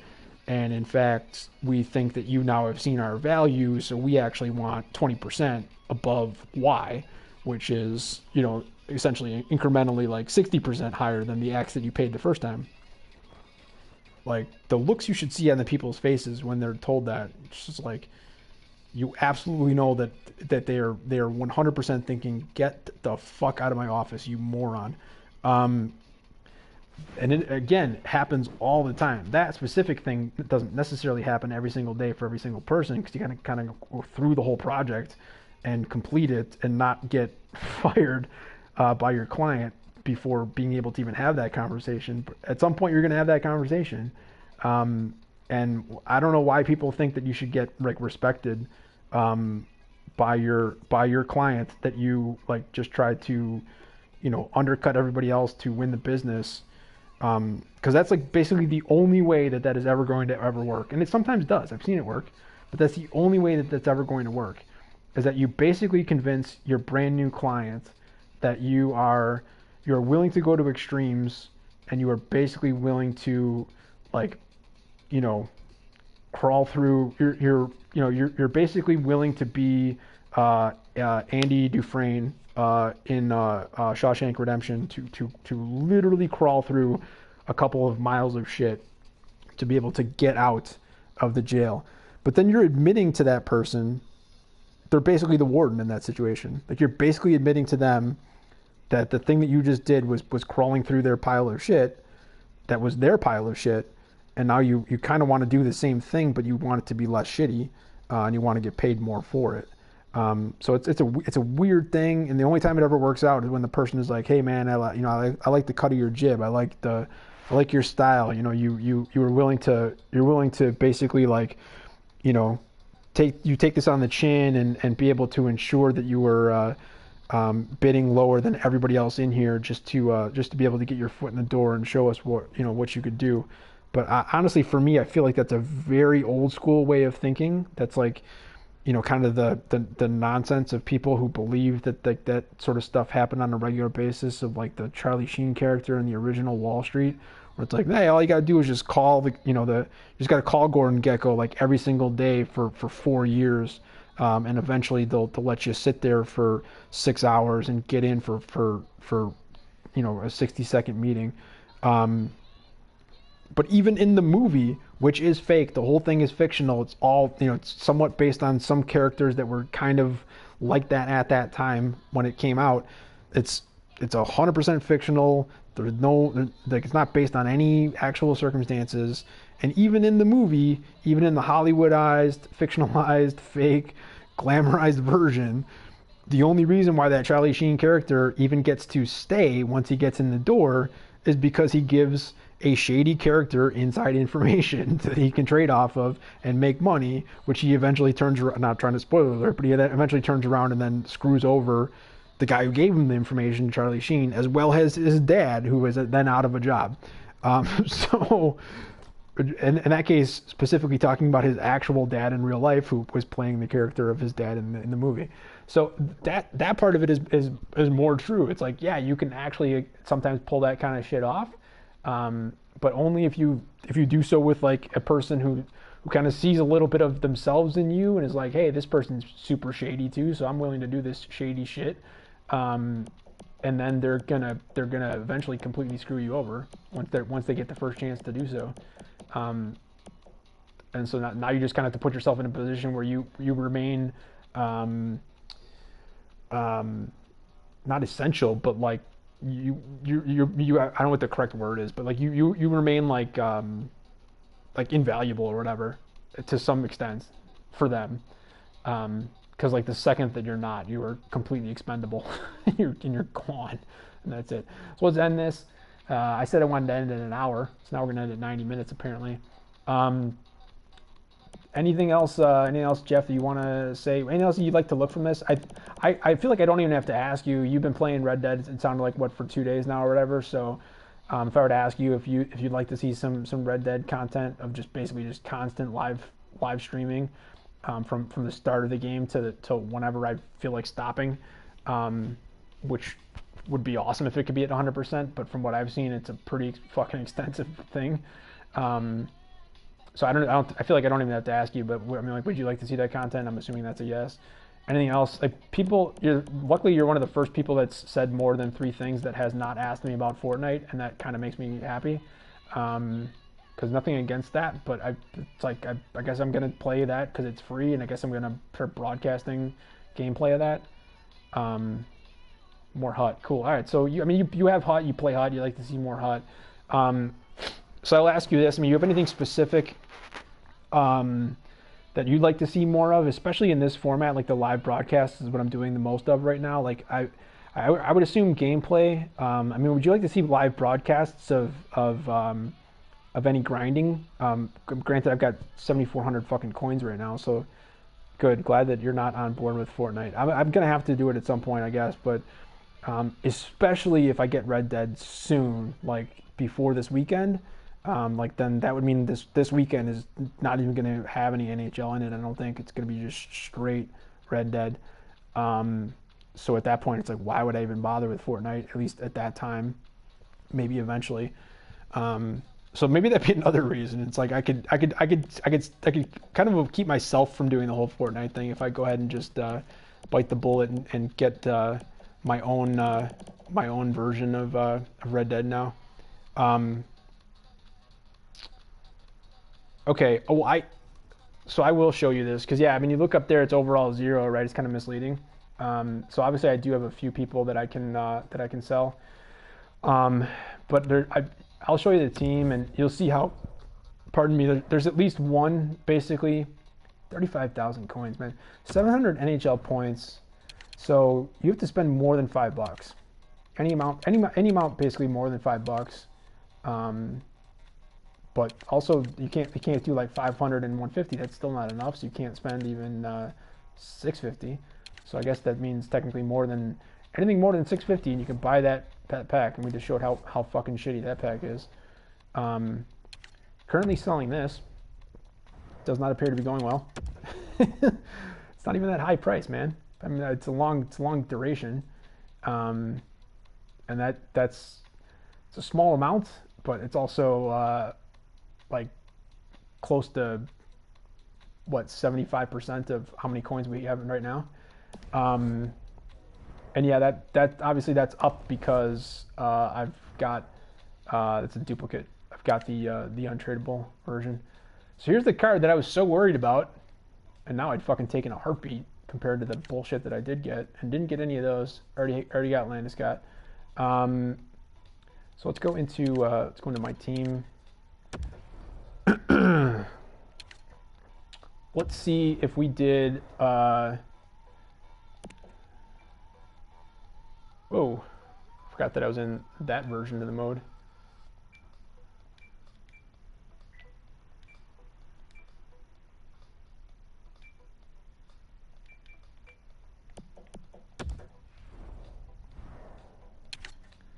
And now I usually would, before I do the autofill, I usually would like to check to see if anybody's got contracts or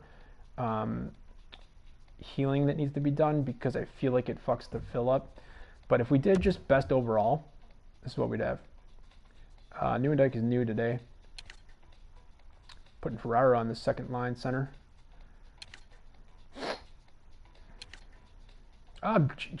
Johnny makes the team. Now that just took off. That took off a really good left winger. Who did that take? And I don't really understand honestly why Evander Kane is even on there, let alone front line.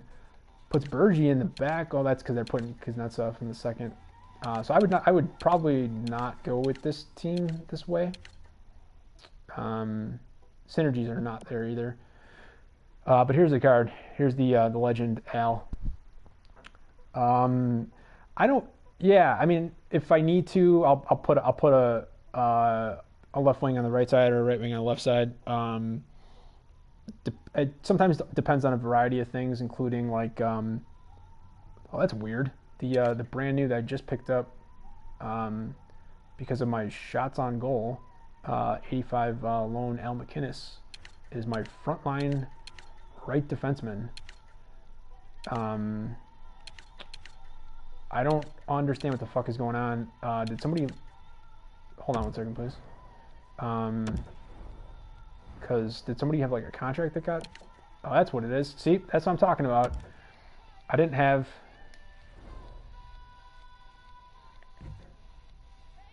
I think that... Alright, so we'll save that for now. Hold on, I'm going to come back, but I hate the way this works. Like, I'm going to go in and... Which one can I pull off of? No, I tend to do the other way around, is how I prefer it, just because a lot of the games that I'm gonna play, they're gonna be lower level games on the grind, and so I'm gonna be looking for a lot of kind of I wouldn't call them cheap, but kind of the easier versions of whatever, like being able to score. So I'm going to be looking for a lot of one-timers and stuff like that. And I've just kind of found that even if my players are good players, that if it's like a left-handed or lefty on the right side, and I'm doing a one-timer from the left to the right, that it seems like there's just a whiff ball. Like they just completely whiff and don't even make contact with the puck. Whereas like if it's like a lower rated righty, in the exact same spot, in the exact same position, getting the exact same pass against the exact same team, like it's probably a goal. So I just, it seems like such a vast range in the difference. It's probably my settings or something, I don't know. But what was, maybe this one.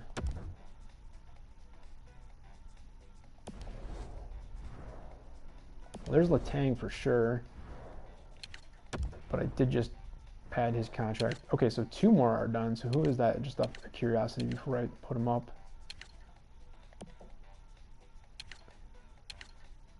Oh, there you go. Landeskog was the other one on defense. And then a goalie, Carey Price. Okay. So we'll put all of those contracts in. And now, I don't know if you have this experience, but I'm going to, so this would have been my team before, I guess, on a lot of squads, but I don't remember. Oh, this is when I went with heavy hitter. Does that make sense? That's why Landeskog was on the 3rd line, despite being higher rated. And Zdeno Chara made it into the team. And I guess Bob Adams was the coach. That was just kind of random. So well, I guess I didn't have to tell it to save. But now I'll go back to the one that I created for you. And now everybody should have, actually hold on one second. One more thing on this. I'll show you the whole, basically I'll end up showing you the whole thing, but I'm gonna go through it very quickly. I'm just gonna do a quick search as if I was subbing out Ovi. Just see on the, top guys, like all the golds, if there's any, and turn the music off so I don't get distracted here. If there's any contracts or healing that needs to be done from any of these guys.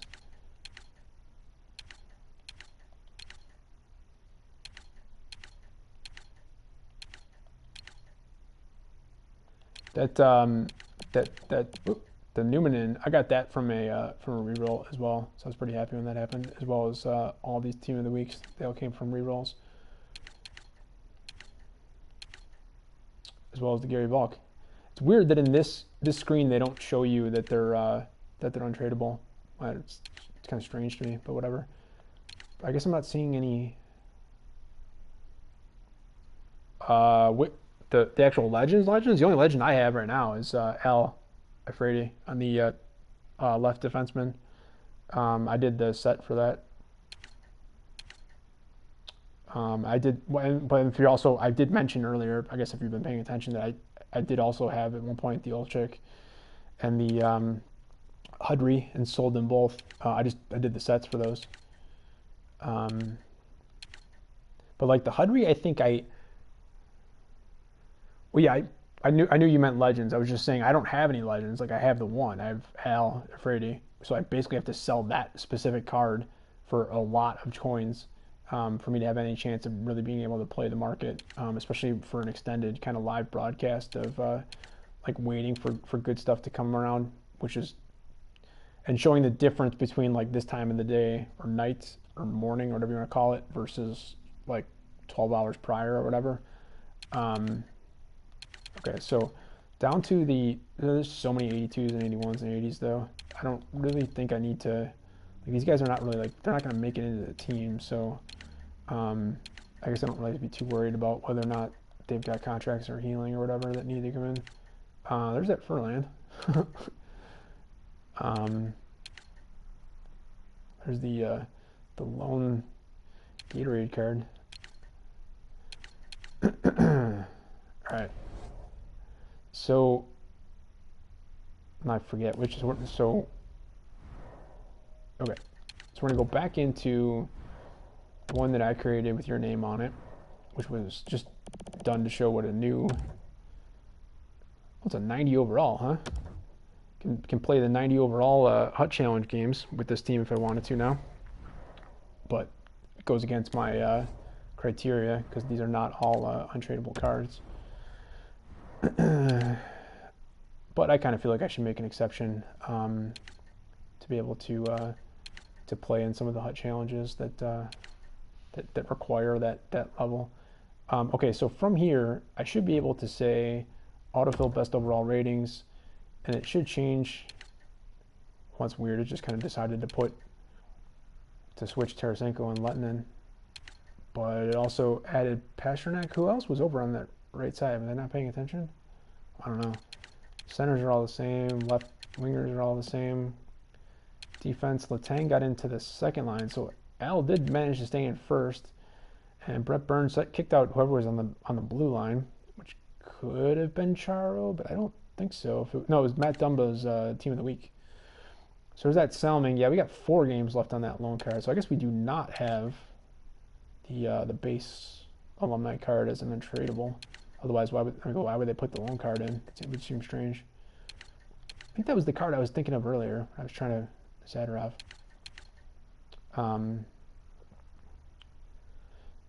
Yeah, so this card right here, basically, it's a fucking awesome card, man.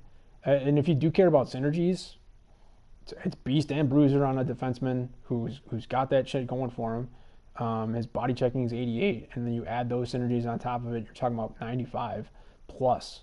And he's quick, which most legends are not, and he's defense, and his defensive awareness is already 86 before any potential.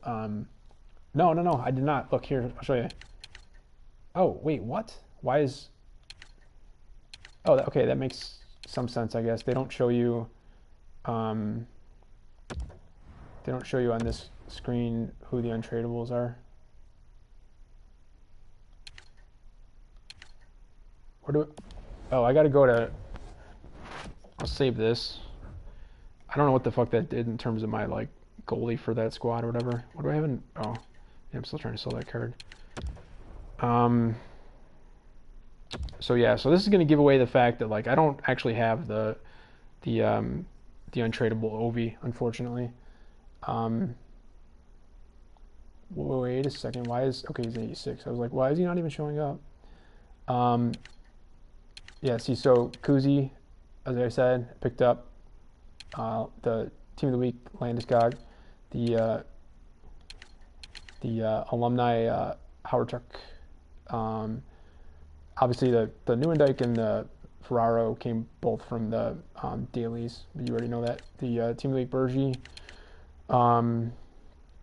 The alumni Lettinen, unfortunately not part of the legend upgrade process anyways.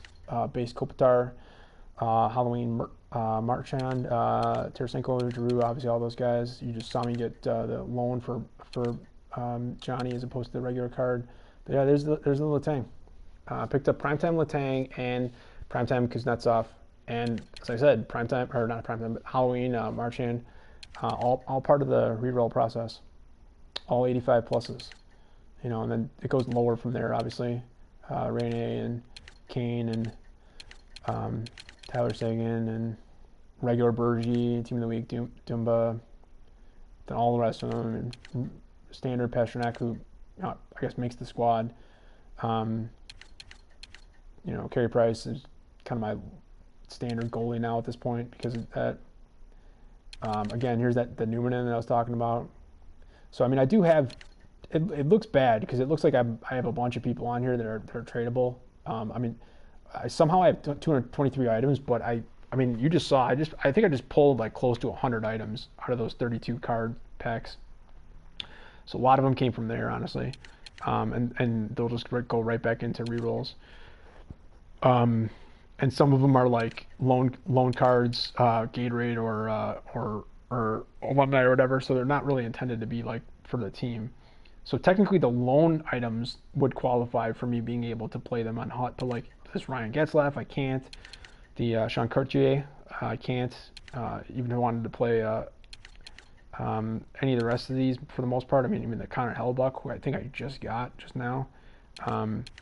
So it looks bad. It looks like I've got 223 items, which I guess I do. And it looks like I got a bunch of tradable cards. But like the thing is, like even like I just got this Trocheck, I think, in this last set. But like the Halloween Dustin Brown, like I've already traded him a couple times, and the fact that I might have like accidentally put him into the reroll with his untradeable version is part of the reason why I feel like I want to hold on to the card now, because he should be allowed to be on my team, based off of my criteria. It's not my fault that I made a stupid mistake, basically like this time of the night. And actually, same thing for the base Probert too. But I think I've got that stored away somewhere, like in the upgrade, the legend upgrade process. So I'll have to like just go track that down or whatever. Although these are all 82s, so I don't know. Maybe on the next page they'll show it. Like all of those are tradable, but they're not worth anything. Like I have put Galchenyuk into the churn like so many times. He's like almost like my go-to for putting into the churn, because like this is like one of the few times that I've ever seen that card showing up as not a duplicate. And originally I think I just had I had the untradeable and a tradable. I was like, all right, fuck it, I'll put them both in, because I did the autofill and that's what it came up as. I just I get a ton of that card for some reason. I don't know why. So I feel like him and Letty. I don't know why Letty's not showing up as a duplicate. Like he's untradeable and he's a duplicate for. See, that's weird. Why? See, so this is misleading because it's indicating that some of these people are not duplicates, and that's just not the case. Like Nick Letty is both a duplicate as well as an untradeable. As is like other people like Ryan McDonough and other ones. But you see, there's like a bunch of like the Halloween cards in here and stuff, not just the Fernland that I just picked up. I don't feel the need to go past 80, but there's way too many. I've gotten rid of as many as I can, but there were way too many 80s that were untradeable. But those guys are all just going into the burner. So let's see, 10 pages in, how many did they put on? I never really counted this way with the new setup, but that's so 14 per page. So basically 104. There's almost 140 items that are 80 plus in the collection right now. Even though, we'll just do the actual math, 1, 2, 5. So there's 135 that are 80 plus. But the thing is, like, some of them are non-loan. And yeah, I can click over. Some of them are loan. I can like click over here and go to non-loan, and then see the difference. But I just don't feel like adjusting the math. Yeah, I mean, the ability that we had to here, I'll go and show you this in case you haven't done this set.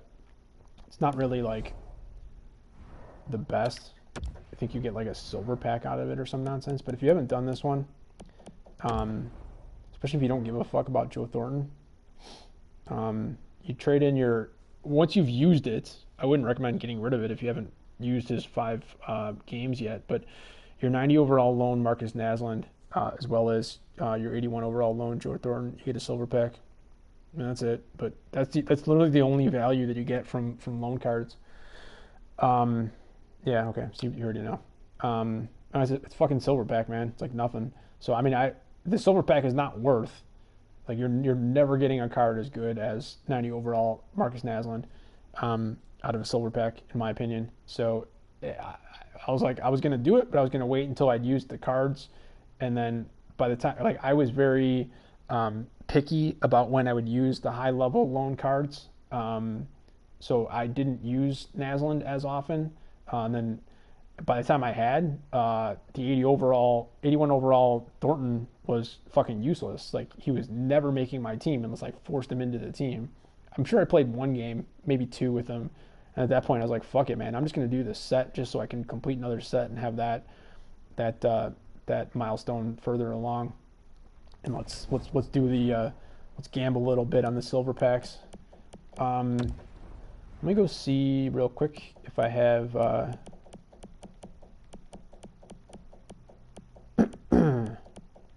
always forget that he's super far over because I don't come in here all the time. Yeah, so I'm sure one of these 3.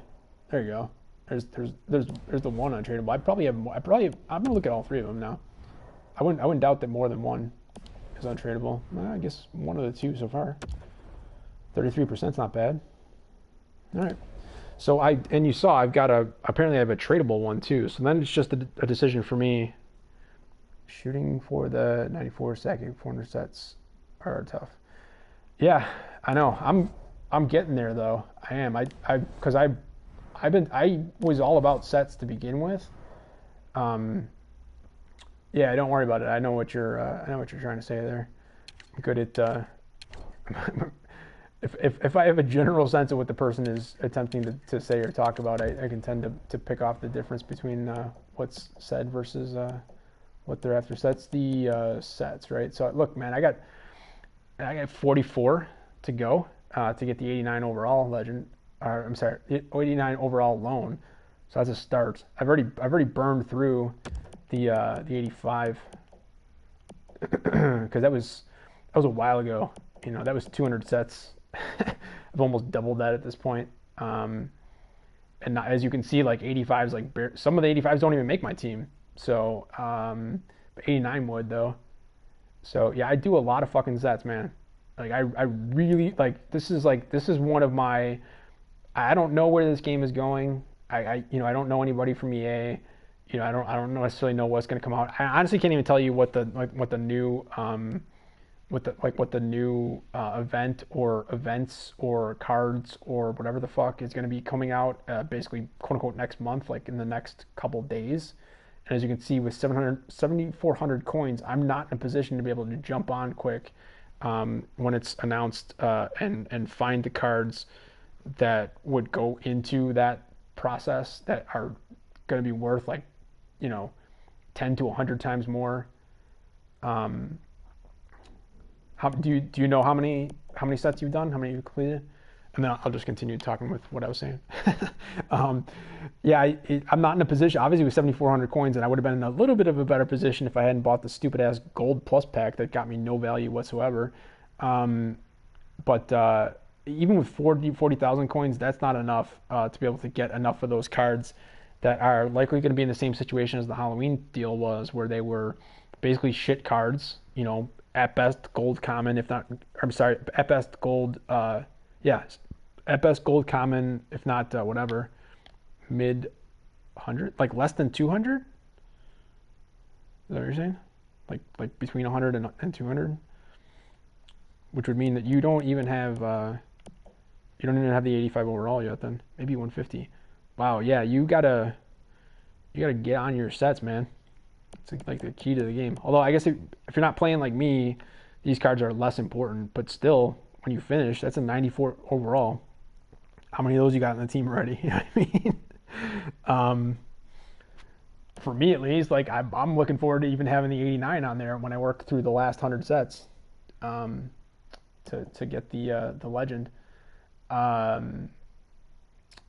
the fuck was I talking about? Oh, so I would love to do a whole I guess I could do. It'd be kind of weird, I guess, to do as a live broadcast, but at the same time, there are very few people that watch this live. And so by the time I would finish the broadcast and it'd be available for replay, in which case a few more people see it, like typically about 5 to 6 minimum, and sometimes up to 10 will actually view those. Best I can tell, I've done so many of them, I don't go back and look anymore. That I definitely could do a live broadcast, like when the event comes out, where I'm in the auction house.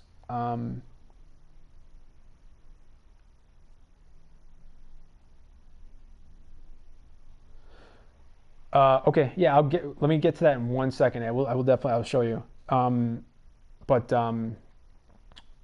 going back to what I was trying to talk about was the thing you were talking about before, about like maybe showing just general HUT stuff, but also showing like the playing the market a little bit. Like that's an event. I know it's coming up. I know for sure that it's going to happen.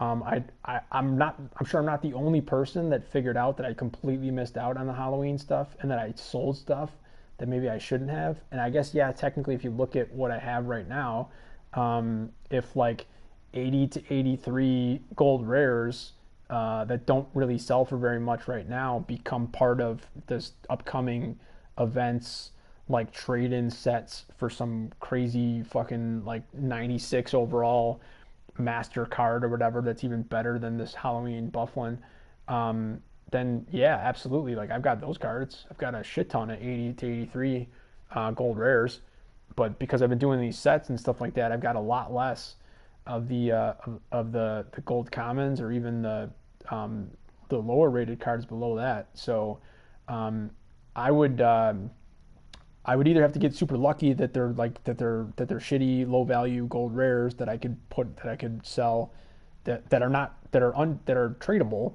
Which again, I'm not supposed to have a ton of those in the collection because they can't play on my team. But I can only trade in 2 per day for the reroll. And then I'll show you one other one that I can do with them as well. That I'm not sure if maybe you don't know about or whatever. But point is, like, you can only get rid of 7 per. Well, you can get rid of 5. That's the one I'll show you, is the 5 per 24 hours. So I guess you probably already know what I'm talking about on that one now. And then you can get rid of 2 every 8 hours if you're like super on top of it and setting alarms and stuff like that. So there's that would mean if you're crazy and do it exactly as soon as it starts, you can almost max at 4 of those per day. At 2 apiece, that's 8 plus the other 5. So you can get rid of 13 of those gold rares per day. And the outcome of that would be 4 new gold rares that are in untradeable format, as well as a tradable format gold collectible. So there you go. I'm giving away what that set is. It's a gold collectible. So yeah, I guess the point is, like, I can only get rid of so many of those gold rares. So that's why I have as many of them as I do, both tradable and untradeable. And maybe it's just me. There's part of me that kind of wants to, like, before trading in an untradeable, I want to see especially if it's one that's got a low value in the market and I have coins, which I don't anymore, but when I did, it's like, all right, well, fuck it. I'll buy the tradable version in the market, and then I'll go ahead and sell that. And then I just like continue down that loop. I'm like, all right, well, I was about to put this tradable crappy gold rare into the reroll because I got the non-tradable, and that's why I went out and got the tradable because it was so cheap. But it's still so cheap, and I was about to put it into the reroll, so why don't I just go and buy another one? And I'll put them, like, doesn't matter which one it is, assuming they both have the same like length of contract. That'd be the only difference. They're homogeneous. They're exactly the same cards, right? So if you now have 2 tradables of those low level cards, go ahead and toss those in. And you might assume that I'm just only talking about like 80 overalls. I'm not. I literally did that earlier today. I don't put that stuff on the screen on the broadcasts, but I did that with Jonathan Quick. I've got his untradeable, and I think right now I still have 1 left of his tradable. And that wasn't enough for me. I went out and bought another tradable for less than 4K, which is the key. It wasn't a ton less, so it's not a huge win. It was like 37.50 maybe or something like that, so it was not very good value. But it just made me feel better about getting rid of it than I maybe would have otherwise. But yeah, so I'll show you. So I've done 356 of these, I guess. You saw the one so far, the trade-in loan. I haven't done. Interesting enough, I don't do the specials. I did the Evo ones. I did two. Not, it doesn't really matter because it's like 5 or less, so it doesn't really add up to the high numbers. But I did 2 of the top tier choice packs, and those count as 2 sets. And I did 1 of the. Now I'm getting confused. I'm trying to think I think it was the bottom one as opposed to this, like what it would have been the second tier, and chose middle stat. And I've gotten rid of all those cards. I would have kind of preferred to have gotten the Darlene actually, but I'm kind of over Evos at this point, honestly. So I'm not too upset with that. But as you can see, I've done none of the Halloweens, and I don't even know. I would imagine doing this set would actually count as doing a set, and I probably will do that just because I've got the loan card. And it's any 5 gold players, so you can just throw in any shitty gold commons and you're good.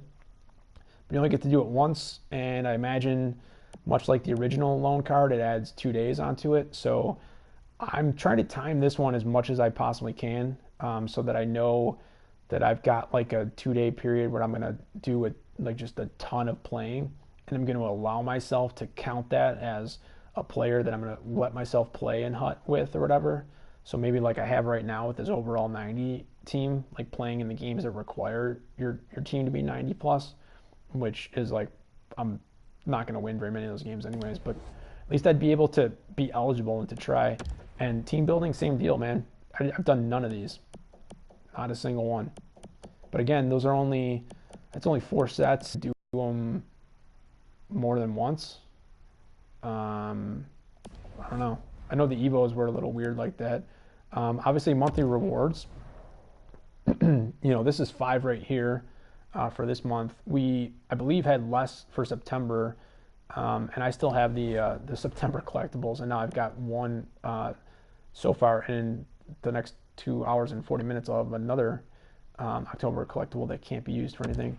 I haven't really done any of. Well, I did one. I did the Chad Johnson. So I guess I did one Gatorade set, but I probably would do. I'll probably do the Truba if I can't convince myself to go with the Trocheck. Yeah, do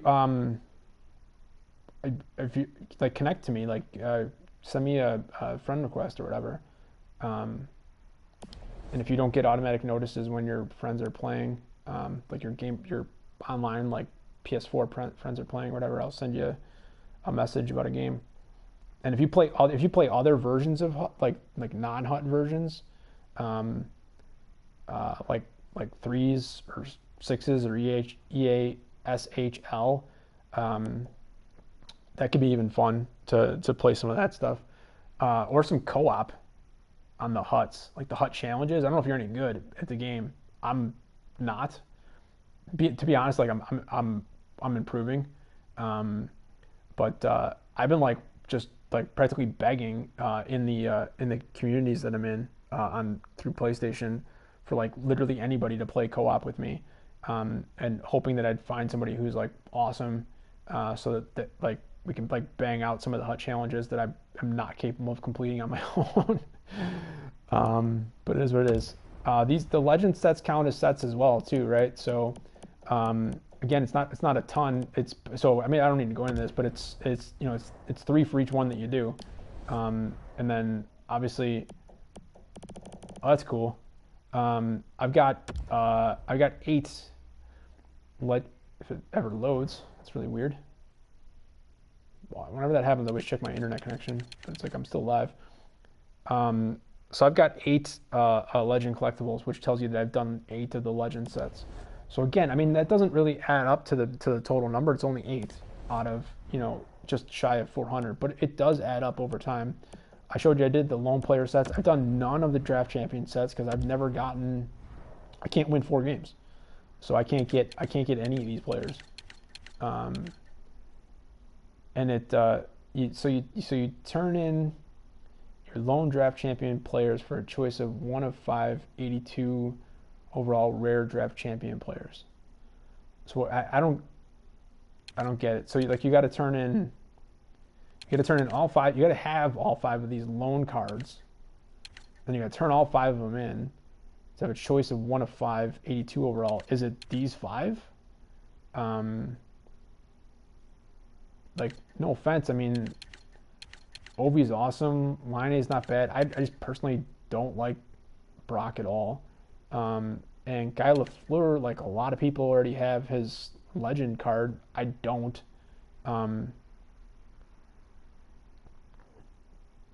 So I don't know. It's just like if you had a chance, if you're like me, and you have the hut cover Connor McDavid 80 overall, like wow, and that was like your best version of McDavid, like why would you not take the 82? Especially, I'm assuming that turns into a tradable card, which is not good for me in this format channel, but it's good for everybody else, and then that means you can trade it whenever you get a regular one. I've had the base McDavid. I don't know. I think I traded him. I don't think he's on the team right now. So yeah, this is the bulk of it then, obviously. I mean, this right here in player upgrades, this is 5 sets you can do every 8 hours. So I mean, sets. If you had enough cards to do all 5 of these, that's again up to, but just shy of 4 times that you can do this a day with 5 of them. So you can get 20 sets done per day. So this alone means that you could have had all your sets done already. You could have the Sakic done, because if you did 20 of these a day, even for a month, like just say 30 days or whatever, that's 600. So you only need 500 for the Sakic.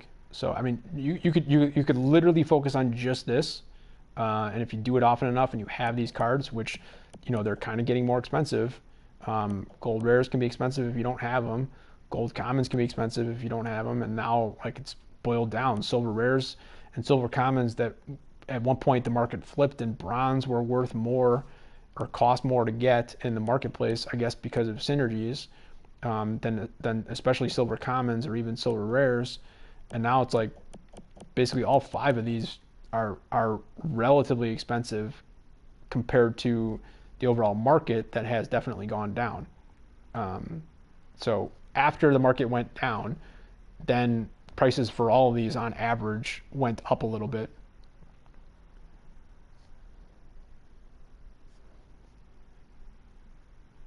Yeah, I don't know what the end of that is that you're gonna probably type out now, but what I did, and this is why I'm a little shy of the number, is um, I ended up kind of switching it up and then just kind of went to where I was only doing like the last 2. And then I think it was basically just like this week, just so I had a little bit more fluff to add into this like literally this video that you're watching right now, where it's like, hey, I've got 4. I was gonna have like 100 fucking quote unquote packs to open, just because I was gonna have so many of those DC packs, and I assumed I was getting other stuff. Like I did get I don't know, like the gold and the silver, as well as the Gatorade collectibles from the Gatorade season, the competitive season. And I was under the impression that I was getting more than just that, and I did not. But so I thought I was just assumed I was gonna have a bunch more packs. So I went ahead and did these 3, as you can see. That's why there's a timer counting them down. And it's fine. Like if that's your goal is just to complete sets and to get the Sakic, then it makes sense. That's if you're as opposed to like if you're only going to do these 2 even every 8 hours, that's going to take you that much longer than doing all 5. But not that would mean that you'd have to have every single day. You'd have to have 5 bronze players and then up from there 5 silver common, then 5 silver rare, etc. And sure, it can build. It can be successive. So if you do this first, then you've got at least 1 here to add on to how many you either had before or can go out and buy. And then same here, and then same here, and then same here. So it just kind of adds up, in my opinion. And that's what I used to do. I did a lot of that. And then I would do these like when I'd have them, and I just don't anymore. Like I'll check. I don't think I have any of these left anymore. Because I got sick of doing it and sick of waiting for them. They're terrible in the market. None of them are worth trying to flip. So I had however many I had, like it was at least 2, but it was less than 5 of each of these. And I just said fuck it, and I went out and bought however many I needed to at whatever the lowest price was that was available. At like a time like now where the market's a little bit even more easier to deal with. I would assume, although I'll check. Yeah, people are probably gonna start getting up relatively soon. Although it is Halloween, so who knows. And then this one's a little bit tougher. I actually have never done that. I opted to create some legends instead, just because I try to pay attention a little bit to the carbon collectible market, but it just does not seem like like all the rest of the collectibles. It doesn't seem like it's good for flipping or resale value. It's just my personal opinion. That's based off of a very limited sample set, so I can't say that definitively. That's just kind of the general sense that I got, was that it's much like the other ones, but I guess the only difference is it's the best, so it's the highest value intrinsically, as well as based off of the derivatives that go into it. So from that sense, it seems like it's a good idea, and whereas like if you did a gold, and I've done this one often enough, just if I feel like getting rid of some gold rare players, if I feel like having some gold collectibles around in case I want to do a legend again or whatever, and And I have sold some gold collectibles, but you never get any good value for this. Oh, actually, hold on, this is the wrong one. Um, but like if you look at that market though, um, there's no room. I mean, there's nobody online right now, and sure, like if you go to the end, um, you know, right there is like that 15th page is something that's been on there for, you know, unless they just put it on in the last hour, for a day, you know, it's been on there for more than a day or whatever. Um, and now we got 200 items, so somebody just added a new item, I guess. But yeah, it's like, okay, so this is ending and it's at 19,000. It's like it's actually almost worth buying that if you want a gold collectible, because you're probably gonna have to pay about 20 on average usually. Because like that one's sitting at 17 right now, but there's 20 minutes to go, and also it's generally not a good idea to have them open ended like that. It's much better to try to just pick a price, which is mostly what this person did. Although there's a little bit of a range in there, but that I mean, it's not just because there's 3 minutes and 30 seconds to go, but like it's more because they chose a poor price. Like that price is never selling. There are 200 items in here. Well, now 199 because that one went away. But the spreads in here, like it's such a precise market. There are so many people that have so many of these things, that have no desire to have them. That they're just constantly putting more and more out on the market. Like this seems crazy to me that somebody was willing to gamble, and to try to offer it initially at 20 or 10,000. This had to have been I just like I'd be almost willing to put like 10,000 actual dollars down on the fact that Bambionice did not put this on for a day or less. Like maybe a day, that's stretching it, maybe a day. But 12 hours or less, like just almost absolutely not. Like it would just be a horrible idea, especially this time of the night. If they know any idea about what they're doing, like they didn't set a buy now at all. They just put it down at 10K, unless they were just hoping to get really lucky. But again, picking a really bad time to do it, and maybe thinking that putting a 10K starting price on basically a card that's got an intrinsic or derivative value of 20K, is maybe part of what they were thinking. It was like, hey, I'll put it down for basically half of what it's worth and then see it up. But you can see with 25 minutes to go, it's only on, you know, at a bad time, obviously not prime time, right? You know, it's only, well, there you go. Now somebody just bid it up higher, but it's only gotten up to 15,850, and it's going to end up selling for exactly the same as everything else. Like somebody might be able to get lucky, like this person is trying to do here. And again, it depends on who's online right now, and if they have a desire to try to buy gold collectibles. Like this one that's currently going for 17.1 means that you know, two people or three, up to three people have bid on it, and depending on how long it's been, it could have been on for 3 days at that price. So two of those three people, or if it's only been two people, it could be only one person that's even watching this right now. And if they're the last bidder, they could end up getting lucky. This could literally sell for 17.1. It's possible, but it's unlikely. Yeah, exactly. This is the buyer's time of the market, although it's ending. It's almost 6:30 in the east. So it's hold on one second. See what the fuck that is. Oh, I I don't know how long I have to respond to that, so I'm gonna have to go soon. But yeah, this is the buyer's market, but it is ending because it's 6:30 in the east, so people are starting to get up, and so even having like where did that one go? Where did the 15? Is it on the second page? It'd be nice if they allowed you to search things correctly. Here you go. No, I'm not, but I'm in the U.S., so I'm in that general time frame. But yeah, this guy at 10K starting price, and it's been up to 15,850 so far. The fact that it's got 22 and a half minutes to go, and that puts us into just shy of 6 a.m. Eastern time.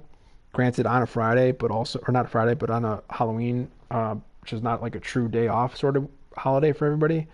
It's a weekday, you know, and certain players on the PlayStation side are up very early in the morning on weekdays, and certain players are up very early in the morning on weekends.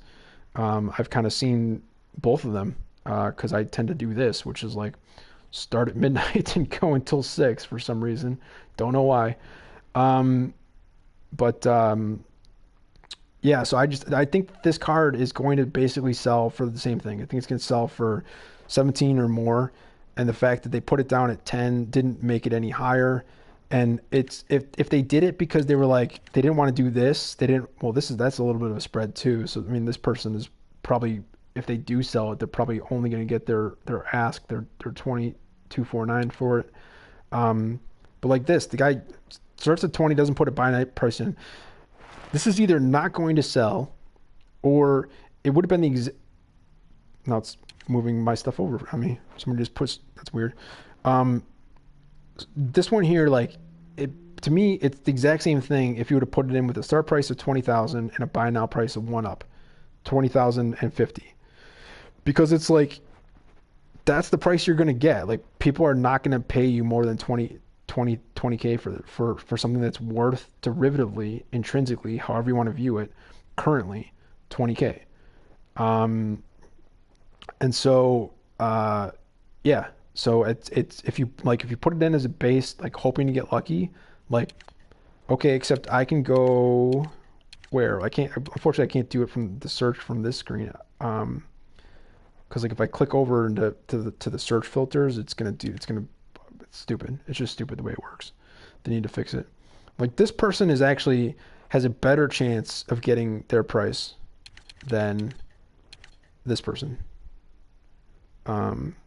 And it's a higher price, not by much, than what this person is probably going to get.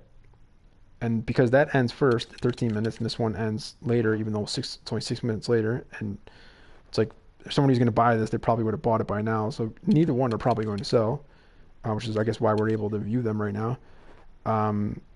But yeah, it's like, okay, so if this one sells, it probably sells for less than this. Then it's like, who's going to buy both? There you go, 19.5. I mean, he's still got a spread of 500, but like that's much more likely to sell. And he's selling them at both at the same time, which is a little weird, but it is what it is. You know, this person tried the same thing. They were like, well, I'll put it down at 17 and see what I can get. If they would have done a buy now price of 17, assuming like I don't know if they put it on 29 minutes ago or 2 days ago or whatever, but if they would have put any, like, they didn't even need to have a starting price. Like, let's say the start price was 17,000 and the buy now price was 17,050. Somebody's already bid 17K. Like, it would have sold already. Like, why not just take the money? I don't understand. Like, unless these people, that's why there's so much of this out there, because people are trying to like test out and see like how much they can get. Like, that's not going to sell. 21.5 up to 25 is not going to sell. This one has got a better shot of selling. It's just like you got to pick the right spots, and you got to kind of hope that somebody gets desperate and is willing to pay even like 100 over what its intrinsic value is. Like I'm paying 18 if I'm gonna buy one. Like I'm gonna like put this one on my watch list, and then look to buy it. But I don't even really want to pay 18.5 for it. Like that's me getting desperate at that point. The closer I get to 19,000, that's me getting desperate, because people seem to like somehow like forget that there's a 5% markup in the auction house. And so especially if you're looking to flip any of this stuff, the people that talk about flipping, who do it regularly and made tons of coins, whereas I've lost at least $1 million in coins in value in terms of like stuff that I had that I didn't sell, or stuff that I could have chosen that I didn't choose, yada yada yada. Like it's at least like 1 million coins that I've lost that I was saying was net, but now at this point it might not be net, and that that could change if I get a good price on the Legend Afridi once I decide that I don't want to have him as an option to play on my team anymore. Like this is perfect right here. Like that's a good choice, and it's got 4 hours to go. Like it's not a guarantee that it's going to sell. Well, I mean, if you're asking like in terms of like from a production standpoint, like as far as EA and the developers putting it in there, it's kind of bullshit, right? Because I mean, it just goes away. It's not like EA needs needs coins. It's not like it goes into like a repository for them that they can then use for any purpose whatsoever. So it's just a mechanism by which they take a percentage of coins in circulation out of the market, which is not unique at all in the U.S. Where does it goes away? It evaporates, and again, like it's not unique, and it's not like it doesn't happen in real life. It's without getting into like super technical shit that like even for a person like me who studied it for many years can be like sometimes caught in the weeds. It's basically it's the same thing. You know, let's go ahead and just because I don't want to. I'm going to put the music on a little bit, just because it is kind of getting into being early in the morning, and I don't want to wake up the neighborhood, even though I'm not talking that loud, but I get a little bit less echo in here if I put a little bit of background noise. Oh, okay, sure, fine. If that's, if you want to go with that standpoint of how this is not real life and so it shouldn't be there, fine, got it. I was just going with the example that like in real life, this stuff does happen.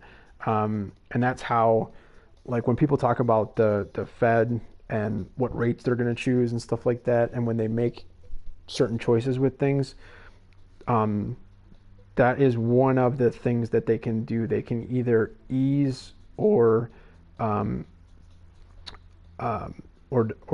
deter the money flow, and so they can basically look at the amount of essentially U.S. dollars that are out there in circulation, and they can choose to increase it or reduce it. So they can either choose to print more money, which they basically do all the time, which is why we've had inflation every single year. But even during those times when they do that, and we do have inflation every year, they still do a fair amount of essentially buybacks, and they take money out of circulation. Yes, and that's part of the issue with a market such as this. Any type of buy and sell market, not just an auction market, that has any mechanism in place that is percentage based. What you just said, it gets to the heart of the issue, which is that it is it's essentially progressively more painful the higher cost that it is, and technically speaking, in the same sense, it also is more difficult for the high frequency traders as well, because like you can't do this, like you cannot flip on a regular basis the gold collectibles. Now, if I were to do like a true auction house session, I would show you how from my experience in the U.S. stock market primarily, Base McKinnon, that is, wow. Let's see if that ends up selling. 32 seconds. I guess that's not selling. That is very interesting. I wonder if that's because they didn't choose a good range. I kind of feel like checking out the Base McKinnon market right now because that happened. I don't think I need to put that on the watch list. I mean, someone trying to get 500K and not getting it for Legend Larionov is not that out of the ordinary. And those people trying to tell me that you can still get value out of basic Kuznetsov, I think you're wrong. I think you're wrong. And anybody telling me that I'm silly for just constantly churning Galchenyuk, I also think you're wrong. Yeah, so what this is I could show you if I was actually in here and I actually had some coins and I can actually sell some shit. And I can actually buy some shit, which I basically can't do because I apparently can't even sell a Philip Forsberg right now. I mean, what the fuck? This dude's trying to get 15 to 18K. I'm just trying to get 5 or 6 or whatever the fuck it was that I asked. Because I think I put a 6 to 9 in there just trying to get lucky. It didn't work. So I put it right back out there for like 5. It's not selling. But, I mean, that could be part of the reason why. You got a 42K team of the week. But this card is weird to me. Wow. People just like, they way overvalue shit. It's so not worth. That is also overpriced. And then this is the thing, like you can get Johnny cheap at all times. Again, Kessler, am I wrong for constantly getting rid of that card? I don't think so. If you can't sell it for 5K, the fuck's the point? Apparently you can't sell a person who some people in certain markets thought was the best player in the National Hockey League just a few years ago. Doesn't seem to be the case anymore, huh? This is Brock, by the way. I guess I'm justified in shitting on him as well, since he can't even sell for 4,500. And again, like Holtby, not selling for 3K. I kind of feel like buying that with the little that I have left, but it's like I know I'm just gonna put it into a reroll. Having 7,400 coins, I don't think I can really afford to be buying rerolls right now. What the Naslin, 18.5 starting. Hudry going down too. Got below 200K now. His base is always under 5, so that makes sense a little bit, I guess. But another Brock for 4 to 5. So what I would do if I was trying to make this point is I would basically either look at like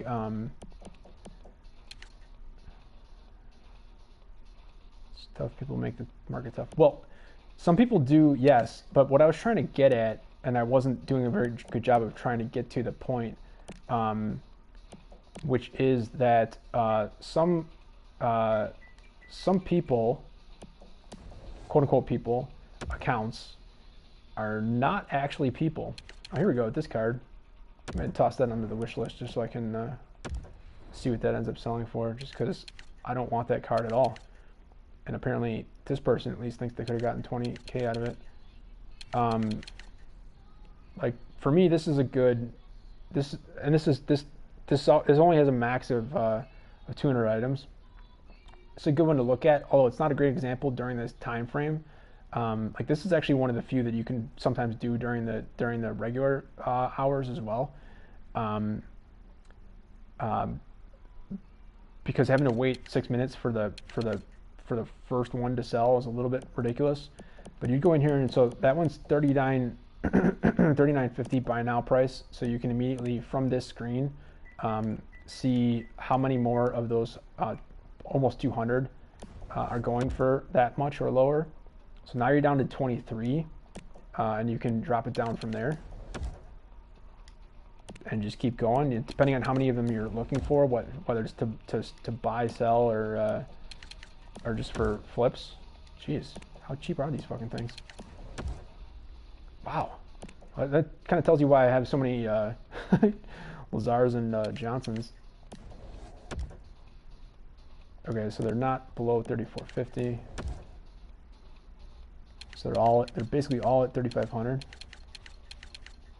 and 34.99, which is same thing almost.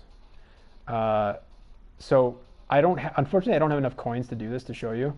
And it's interesting that so many of them are, 40% of them are this hour, and the longest duration one is somebody that put it on for 3 days, and all the rest are less than a day. What would happen? Guarantee, even at this hour, I go in, I buy this, and it doesn't matter which order I go in, as long as I start with any of these first four that are finishing in the next hour, and I try to do my best to buy all four of these.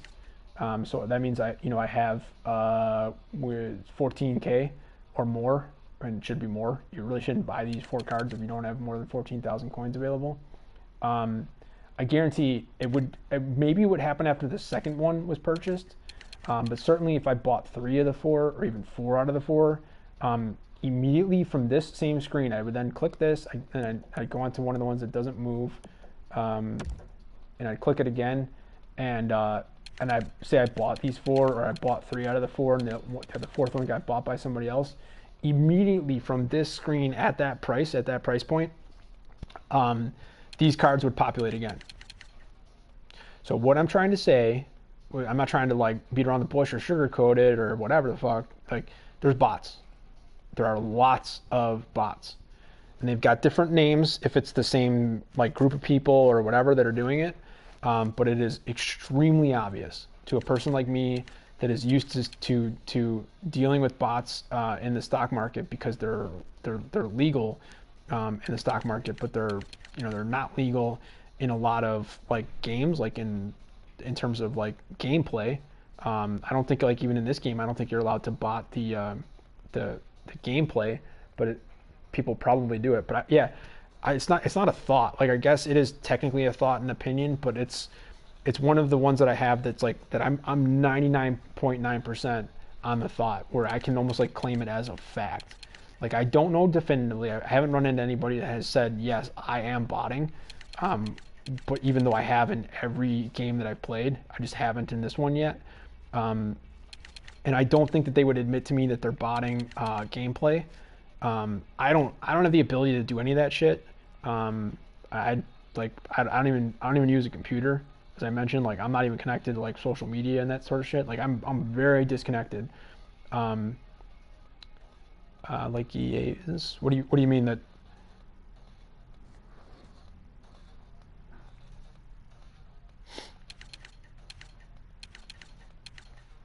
Like, you think EA is complicit in the botting, or that they're okay with it? I don't know, but the point is, like, people 1,000% are absolutely botting the market. And so, as I said, like, well, yeah, absolutely botting. And so what would happen? I guarantee it. And unfortunately, I don't have enough coins to show you. I guess I could buy 2 of them and see if it would pop up.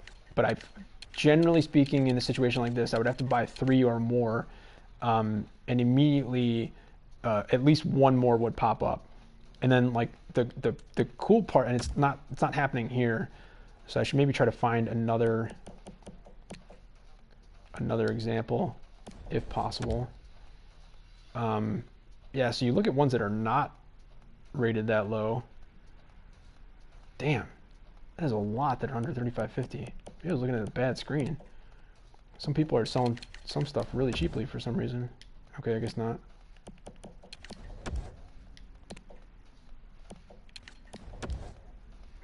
Okay, this screen is perfect. Perfect, especially because it's got a 3,000 in there that just went on in the market this minute. So watch what happens with, hold on, what the fuck? So watch what happens here. This card right here, unless it's you, somebody's gonna buy this right now. Oh, they bought all 4. At this time, man, at 6:50 a.m. Eastern time on Halloween. Gone. And look, now there's another one. That's weird. Similar card, decent price. What happens here? Gone. Another one. 3,000. Now the 3,000 gets bought, and the 33.83 replaces it, and then that goes away.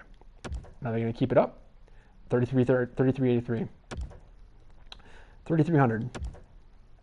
Now you go away, and then you replace it with the 33.83. Oh, I pressed shit. I pressed rarity. What did I do? Now I got commas in there. God damn it. Ruined the whole thing. 3,000, 32.50. Now that's weird. That's like somebody adding that for real on a 3 hour, I would assume, but don't know for sure. Yeah, it went away as well, because somebody's actively buying these, and they could be bot buying as well, but that's less common from what I've seen. It tends to be more bot selling, and so it appears that the human that was bot buying is passing. They're at least passing on this particular card. We'll see if they take the Zetterberg or the base Gord, even though the Halloween Mom was just up there a second ago. All right, so they took the Gord. They don't want Zetterberg either. It's kind of weird. It's like, do you actually want the card? Because there you go. Because if you want the card, this card is the same value on a reroll as any other card.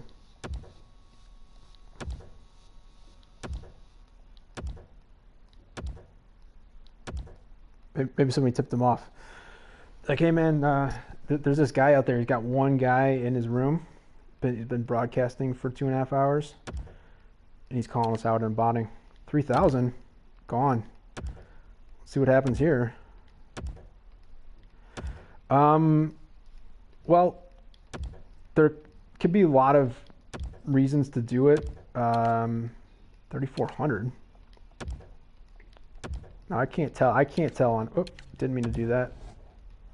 Wow, now I completely pressed the wrong button. That's awesome. Now I gotta go back into the whole fucking thing. Oh, yeah, I'm running on empty here. I gotta get going. But what were we at? 3,400. And then I gotta put in gold rare. Still there. That's interesting. I messed up and it's still there because 3,400 is not. They're not at the same rate. They're not at the trick prices that the bots were using earlier.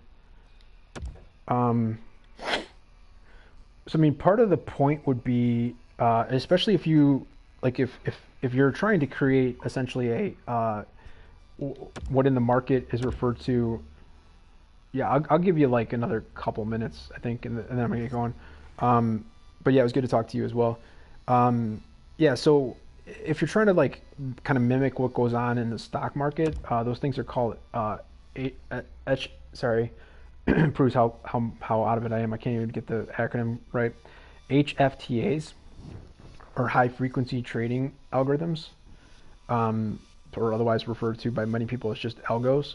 And then people are like, well, those are the bots. Well, yeah, they're bots, but they're like usually very very well designed. But if you're trying to create something like, there you go, finally somebody bought that, so maybe we'll get a little action in this particular market now. But yeah, if you're trying to create basically the equivalent of an HFTA in this market, and therefore at some point in the day, and you might have them both running at the same time, I guess that could potentially make sense. You're essentially just setting it up with parameters as to what it is that you're willing to buy, assuming that these people are actually even buying the cards as opposed to finding any other means to get them. If they're selling them this low, it would usually be a bad idea for them to be buying packs. I mean, you saw in this example, and you know from your own personal experience that the packs that EA offers are shit right now. Hopefully after Halloween, whatever the next months are going to be something of value. That's interesting. Somebody ended up actually eventually buying that. It's good value for a reroll, which is why I picked this price range. But I don't know if they caught on to the fact that they that they were being live broadcast. But honestly, I could do this like almost any time of the day and show it. And another person can say that like it's conspiracy theory and that it's just people being active in a highly active market. It's no way, man. It's not even possible. It's not possible. If you look at the numbers in terms of units sold for PlayStation for this game, it's just and what ends up being weird is when they end up like switching it up to different prices like that, and it's almost as if like the bot is like trying to kind of test things out and see how much they can push things, you know, whereas like if they were selling that before for like $33.49, now they're selling it for $33.70. You have to sell so many of them to be able to make that worthwhile, again because of the 5%, and again because like how much are you really ever getting it for in the first place? Oh my god. Oh, I so wish I had coins for that.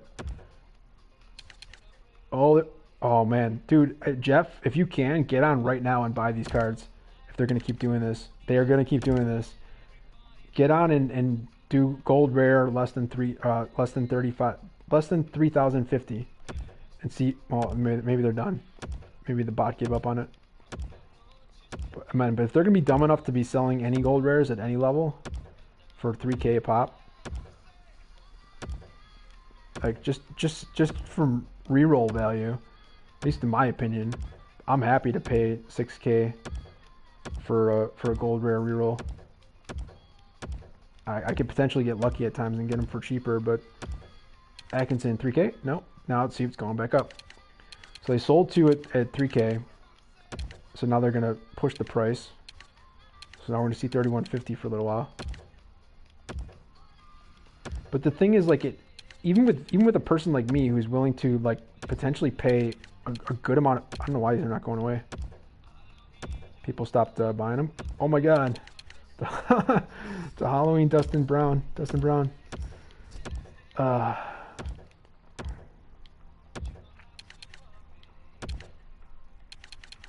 The Kessler goes for 3K. The Lenny for 3,400. Well, geez, this. Whoa, now I'm pressing the wrong thing. Go back. Awesome. How much is he going for? 3K. They could. They absolutely could. I mean, it would make sense that if the bot was capable of doing gameplay stuff as well. Like if the bot was capable of like seeing the cooldown on the rerolls and doing rerolls, it would make sense. Because as far as intrinsic value, in my opinion, all 5 of these are worth the price to be a part of a reroll. They're not worth, in my opinion, they're not worth the price of trying to flip them. Because like, look, what's the lowest one out of these? They're basically all 3,400, right? We saw ones that were lower, but that was basically again, there's another 3K that they're going for. So anywhere from 3K to 3,400 is what we've seen. I don't think we've seen anything less than that.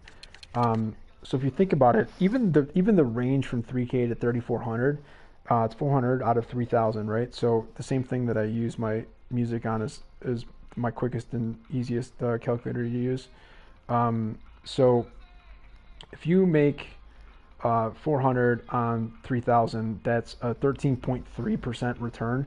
But the problem is there's a 5% markup, and so if you sell it at 3,400, you actually get 95% of that, so you get 3,230. So it's actually only 230 that you made off of a 3K investment, and that is 7.6%.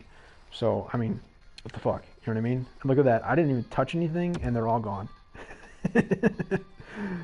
And then the preset gets put in, and now they're trying 3,200, and now that's gone.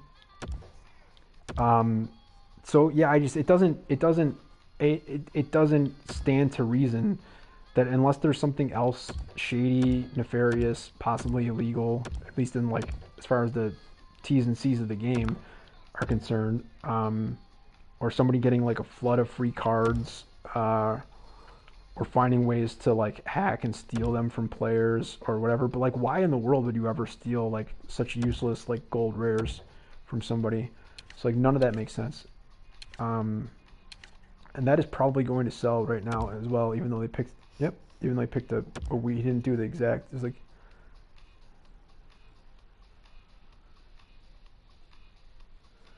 yeah, unfortunately that's like, that's kind of my thing. That's, I have no people skills at all, and I have no ability to like actually talk in a succinct way. I do a live broadcast of a pack opening that was the second version after I took an hour to explain what I was going to do in the pack opening, and then expected it to last like 25 minutes, and here I am 3 hours later. So as I said, brevity is not a strong suit, or even sometimes the ability to actually like make my point at all. Just like I start to make my point and then I go off on 17 different tangents. Man, there was a lot of value to be had in this last 15 minutes or so that I've been showing this. But yeah, that's all I'm saying. And so we'll leave it at that, man. Good to talk to you. Try to send me a friend request or something if you can. We'll either chat again, or we'll do whatever. Maybe we'll try to do a co-op or something or whatever. But I'd be happy to show you any of this, as long as I don't create a competitor for myself in the auction market. Oh, you did? Okay. It should have popped up automatically on my screen, but okay, that's cool. But yeah, I mean, hopefully that makes sense. Like, as I pointed out, like even in this case, the range that we saw, like from 3K to 3,400, having to pay that 5% on the sale of the 3,400, assuming that you were the one that was buying it at 3K, means that if that's your range, if you bought it at 3K and you sold it at 3,400, and when you sold it at 3,400, they took off 5%. Yeah, exactly. Then your net gain. Wow, a bunch just dropped on. Okay, so they're trying to sell at 3,200 now. And I mean, it's getting into the time of the day where there could end up being some human players that are also willing to like check out a screen similar to this and be willing to also do it. But it's a very specific price range that is below market value, so it would be strange unless somebody like really needed to get rid of something, and they just like saw like, okay, here's what the lowest price is on the market, so I'm going to offer the same thing. It's possible, but even then, it's like how much of that was human interaction on the sale side at least, and how much was human interaction. Like, I'd be surprised if it was more than 25% humans selling at that price. So yeah, again, I mean, it's I did the exact math. It's 7.6% is your net gain on that sale if that's what you bought and sold it at. And that's not even necessarily a guarantee that you're even going to be able to do that. How long is that going to take you to do? Like, why would you ever do that? You know what I mean? Especially in this case, we're talking about less than 400 coins. Like, in the 3 hours that I've been doing this, like, I could have found ways to play the game that didn't even require me to actually play, just basically get it set and then just let it sit there, and I probably would have earned whatever, more coins than I have available right now, more than 7,400. So like, why in the world? I don't know. It's like, why in the world would you try to like get that crazy about something that's less than 400 coins? Other than just maybe thinking like, hey, maybe EA is actually watching this and like looking out for bots, and therefore we can try to escape their scrutiny by choosing like the really low end, low return, low whatever, and it's like, no, I just don't think so. You know what I mean? There's no value in this. It makes no sense to do it, but I'm glad that they do, because then that sweet Nick Schmaltz I can get for 3K all of a sudden, or my 50,000th version of Alexander Steen. Okay, so now people are not buying him anymore. That's interesting. So yeah, now to your point that you made earlier, now the bots may actually have to be forced to buy. And some of these guys work in rings where they work together, so they might actually be willing to work with each other. And the weird thing is, and this is kind of like, I guess, the only way that they're able to sustain this is that because of the 5%, if you do a trade, it does not take the 5%, because what would it take 5% from? It's not coins that are being exchanged. It's one card for another. And people, I know for a fact that people have already guaranteed to me in the first month that I played this game, that it's not an uncommon tactic for people to, for any card or whatever, like if you make a mistake, this is what I'll leave you with. The mistake that I made on the 90 overall Dustin Byfuglien card, if instead of me going to sleep and realizing that I had made a mistake, and losing a ton of potential coins, I guess you'd say, but also a huge loss compared to what I paid for it, the better choice would be to have literally anyone make a trade offer, no matter what it is, and me accept it before somebody's able to see that there's an extremely undervalued, high value card available on the marketplace. And I would imagine over time there's probably some people who've been able to find other people that they are willing to trust. Because in that case, sometimes you're giving up, like you're literally just giving, like, in an instant's notice, a high value card over for basically nothing. Like these cards that are selling for 3K or something that might go for even less, maybe. That's what they're trading. They're trading like one Gatorade Jason Spezza for a Legend Gretzky that they put up for for I don't know, for 900K as opposed to 9 million, or for 300K as opposed to 3 million, or even like 90,000 as opposed to 900,000 or whatever. Something really ridiculous. They need to get it off the market right away. They can have somebody that they've worked with make a trade offer and have it accepted right away. Or what a lot of these people do is like they just own multiple devices and have multiple accounts, and so they'll make themselves an offer to pull a card off. And it's not always like it's bad, I guess, but it's not always like super nefarious. It's not like I don't know. It's like in some cases it's like they might try to get lucky on something. They might take like I guess we'll just keep talking about the Dustin Byfuglien card or whatever. Like if it doesn't seem likely that you're going to be able to get 450 or 500K out of it or whatever, like you might, I don't know, you might put it up for something of like trying to get like 700K out of it, and you might put like a longer time frame than just the hour, like hoping that like gets people to do it or whatever. Like, pardon me, like if you see that there was just like a Dustin Byfuglien, like the exact same like Dustin Byfuglien card put up for like an 8-hour term, for a very good value, you can put your card on like right at that exact same time frame for much higher money, just kind of hoping to catch somebody in a misclick more than anything else. And so like you put it on for like 8 hours time frame with a huge price tag. You wait however long, probably not more than half an hour. And honestly, 8 hours is not long to wait, but like if you don't want to wait that long, and especially if you took like a longer time frame of 12 hours, 24 days, 3 days, whatever, and you don't want to wait 3 days for it to come back to you, just make an offer, accept the offer, now you got the card back. And then especially if you're doing it on your own, or if you're working with a partner you can trust, you just put it up again. Now you make this second time around, you don't make the mistake of putting it on too low like I did the first time. So you offer it for 10 million, and nobody's going to buy it for that. Nobody's even going to misclick on that. And so the person that just, whether it's another version of you on a different account, assuming a different device, unless you're doing something techie that I don't know about,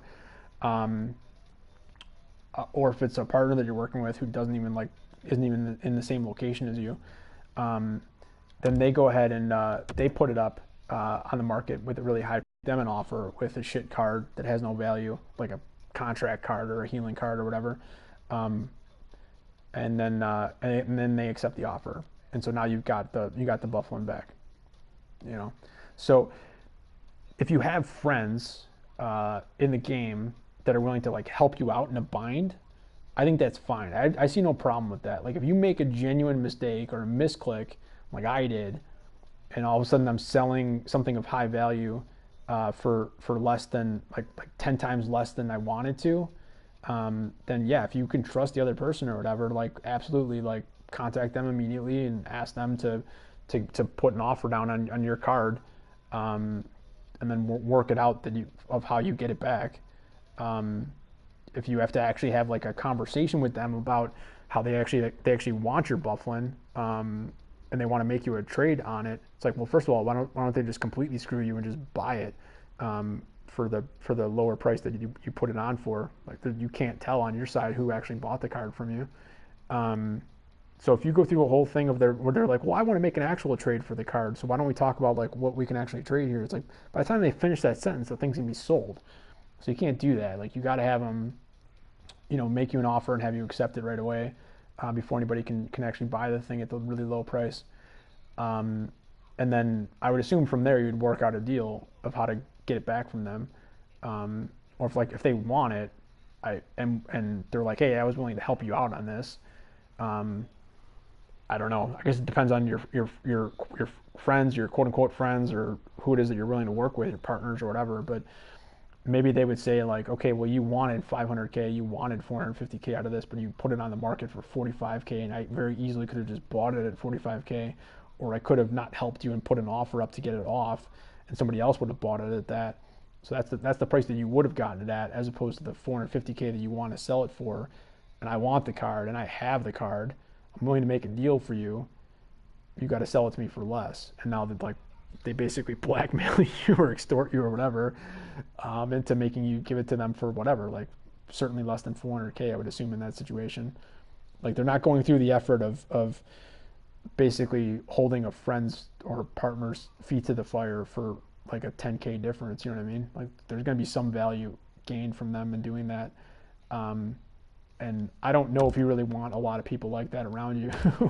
If they're going to do that to you all the time, where it's like, hey, yeah, I'm happy to take any, put down any trades and save you from any poorly priced items that you put in the market. But I'm always going to take the card from you, and I'm always going to do it at a discount. I don't know. So we're going to need to end this before we get to 3 hours. I had a few things that popped up on another device with another game that I got to address, which sucks because I prefer to go to bed right now, and or watch more Red Dead gameplay stuff, so I can figure out if it's worth it, and what stuff I can do really quickly to not fuck up and make it so that even though I'm already like whatever it is, a week or two, almost in some cases behind other people, I can try to bridge that gap a little bit by being quick about things or being more efficient, whatever. I'm surprised it's not selling. It's weird. All right, I'm gonna get going. Anything else you like to see? I guess I don't know if you buy this. Like I don't know if you like are on board with my, I guess you call it theory here, in terms of botting, as well as how to maybe like kind of counter the bots, is how to like notice when they're doing it and be able to like, you know, pick up the Koivu for 3K, if you're looking for some gold rares for a reroll. Like these prices are the prices, like, you know, hopefully that like at least that point I don't think can be refuted. Like these are real. I'm not making this up. I'm looking like a bunch more just jumped on there. So that part is like you can't refute. Like these are real. These are happening. But who knows? Like I guess, geez, more are coming up now. I don't know. Maybe people are not buying them now.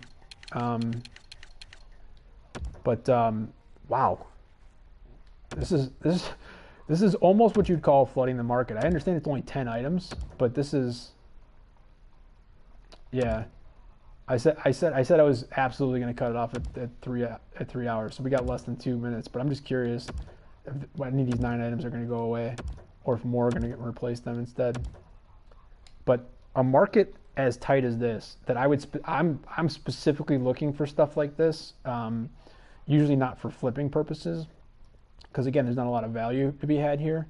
I guess unless you buy it for 3K and sell it for at least 4, but selling any gold rare that you can get for 3 to 3,400 for 4K is tough to do. And again, I think you'd have to do like, I don't know, you have to do like a ton of them, and it's just a vicious circle. Basically, in the end of the day, you end up realizing you got to create a bot to do this for you. Hey, guess my card's not worth anything. Fuck, that's not good. That is not good. I thought that was the only card that I was going to get a value out of that gold pack. That really sucks to see that pop up at the end of this video. I guess I should have just done a quick sell on that whole pack, huh? Really? Are you guys just trying to piss me off now? It's not a game is completely fucking with me. They're not going to put up any other Halloweens now. Not even the Dustin Brown. It's just going to be Furland. There you go. Thank you for putting the 80 Ryan Reeves at an even lower price. Twice? No, it's still there. They put up a Crawford too. Oh, and that's another tip, by the way. If you do this, especially on the ones that actually show the synergies, like the Halloween one does, and then you click out and you click back in, and then you notice what is new. So the Probert is new, and now the Craig Smith is new, and now it's like you don't go back in and just keep letting the new ones stay there. Like you go in and you flip that up as well. Looks like Craig Smith is not selling for some reason. Did that really say 2,500? I got to watch the end of this fucking broadcast. I mean, hit the 3 hour mark, so I got to go. But you flip them up, and then that's how you see what's new. If it's a harder thing to see, whereas honestly, if you're looking at something that I think is maxed out at 10 items, how hard is it to really tell the difference between what's new and what's not? And I think it's more important, in my opinion, to do that if you're looking at a specific. If you're looking, it's, again, not the right button. I do that from time to time, or every single time. And you can't do it for collectibles, unfortunately. But if you wanted to do it for Bufflin, there's 25 items in there. It's not the hardest thing in the world to pay attention to.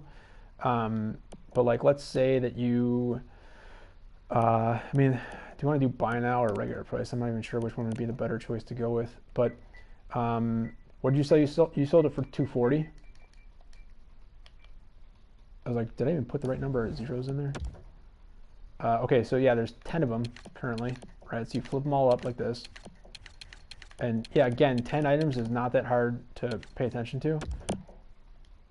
But the thing is, like, there's going to be a little bit of variance in here because we're only saying which ones are currently less than 240K. So like you might want ones that like you don't, like you might want to actually like just have this one flipped up because it's a terrible one in terms of like you can make a bid on it and then you can wait 6 hours and see if you got it for 235K, and you're probably not, unless that's the price, and it appears like you can get that price with these.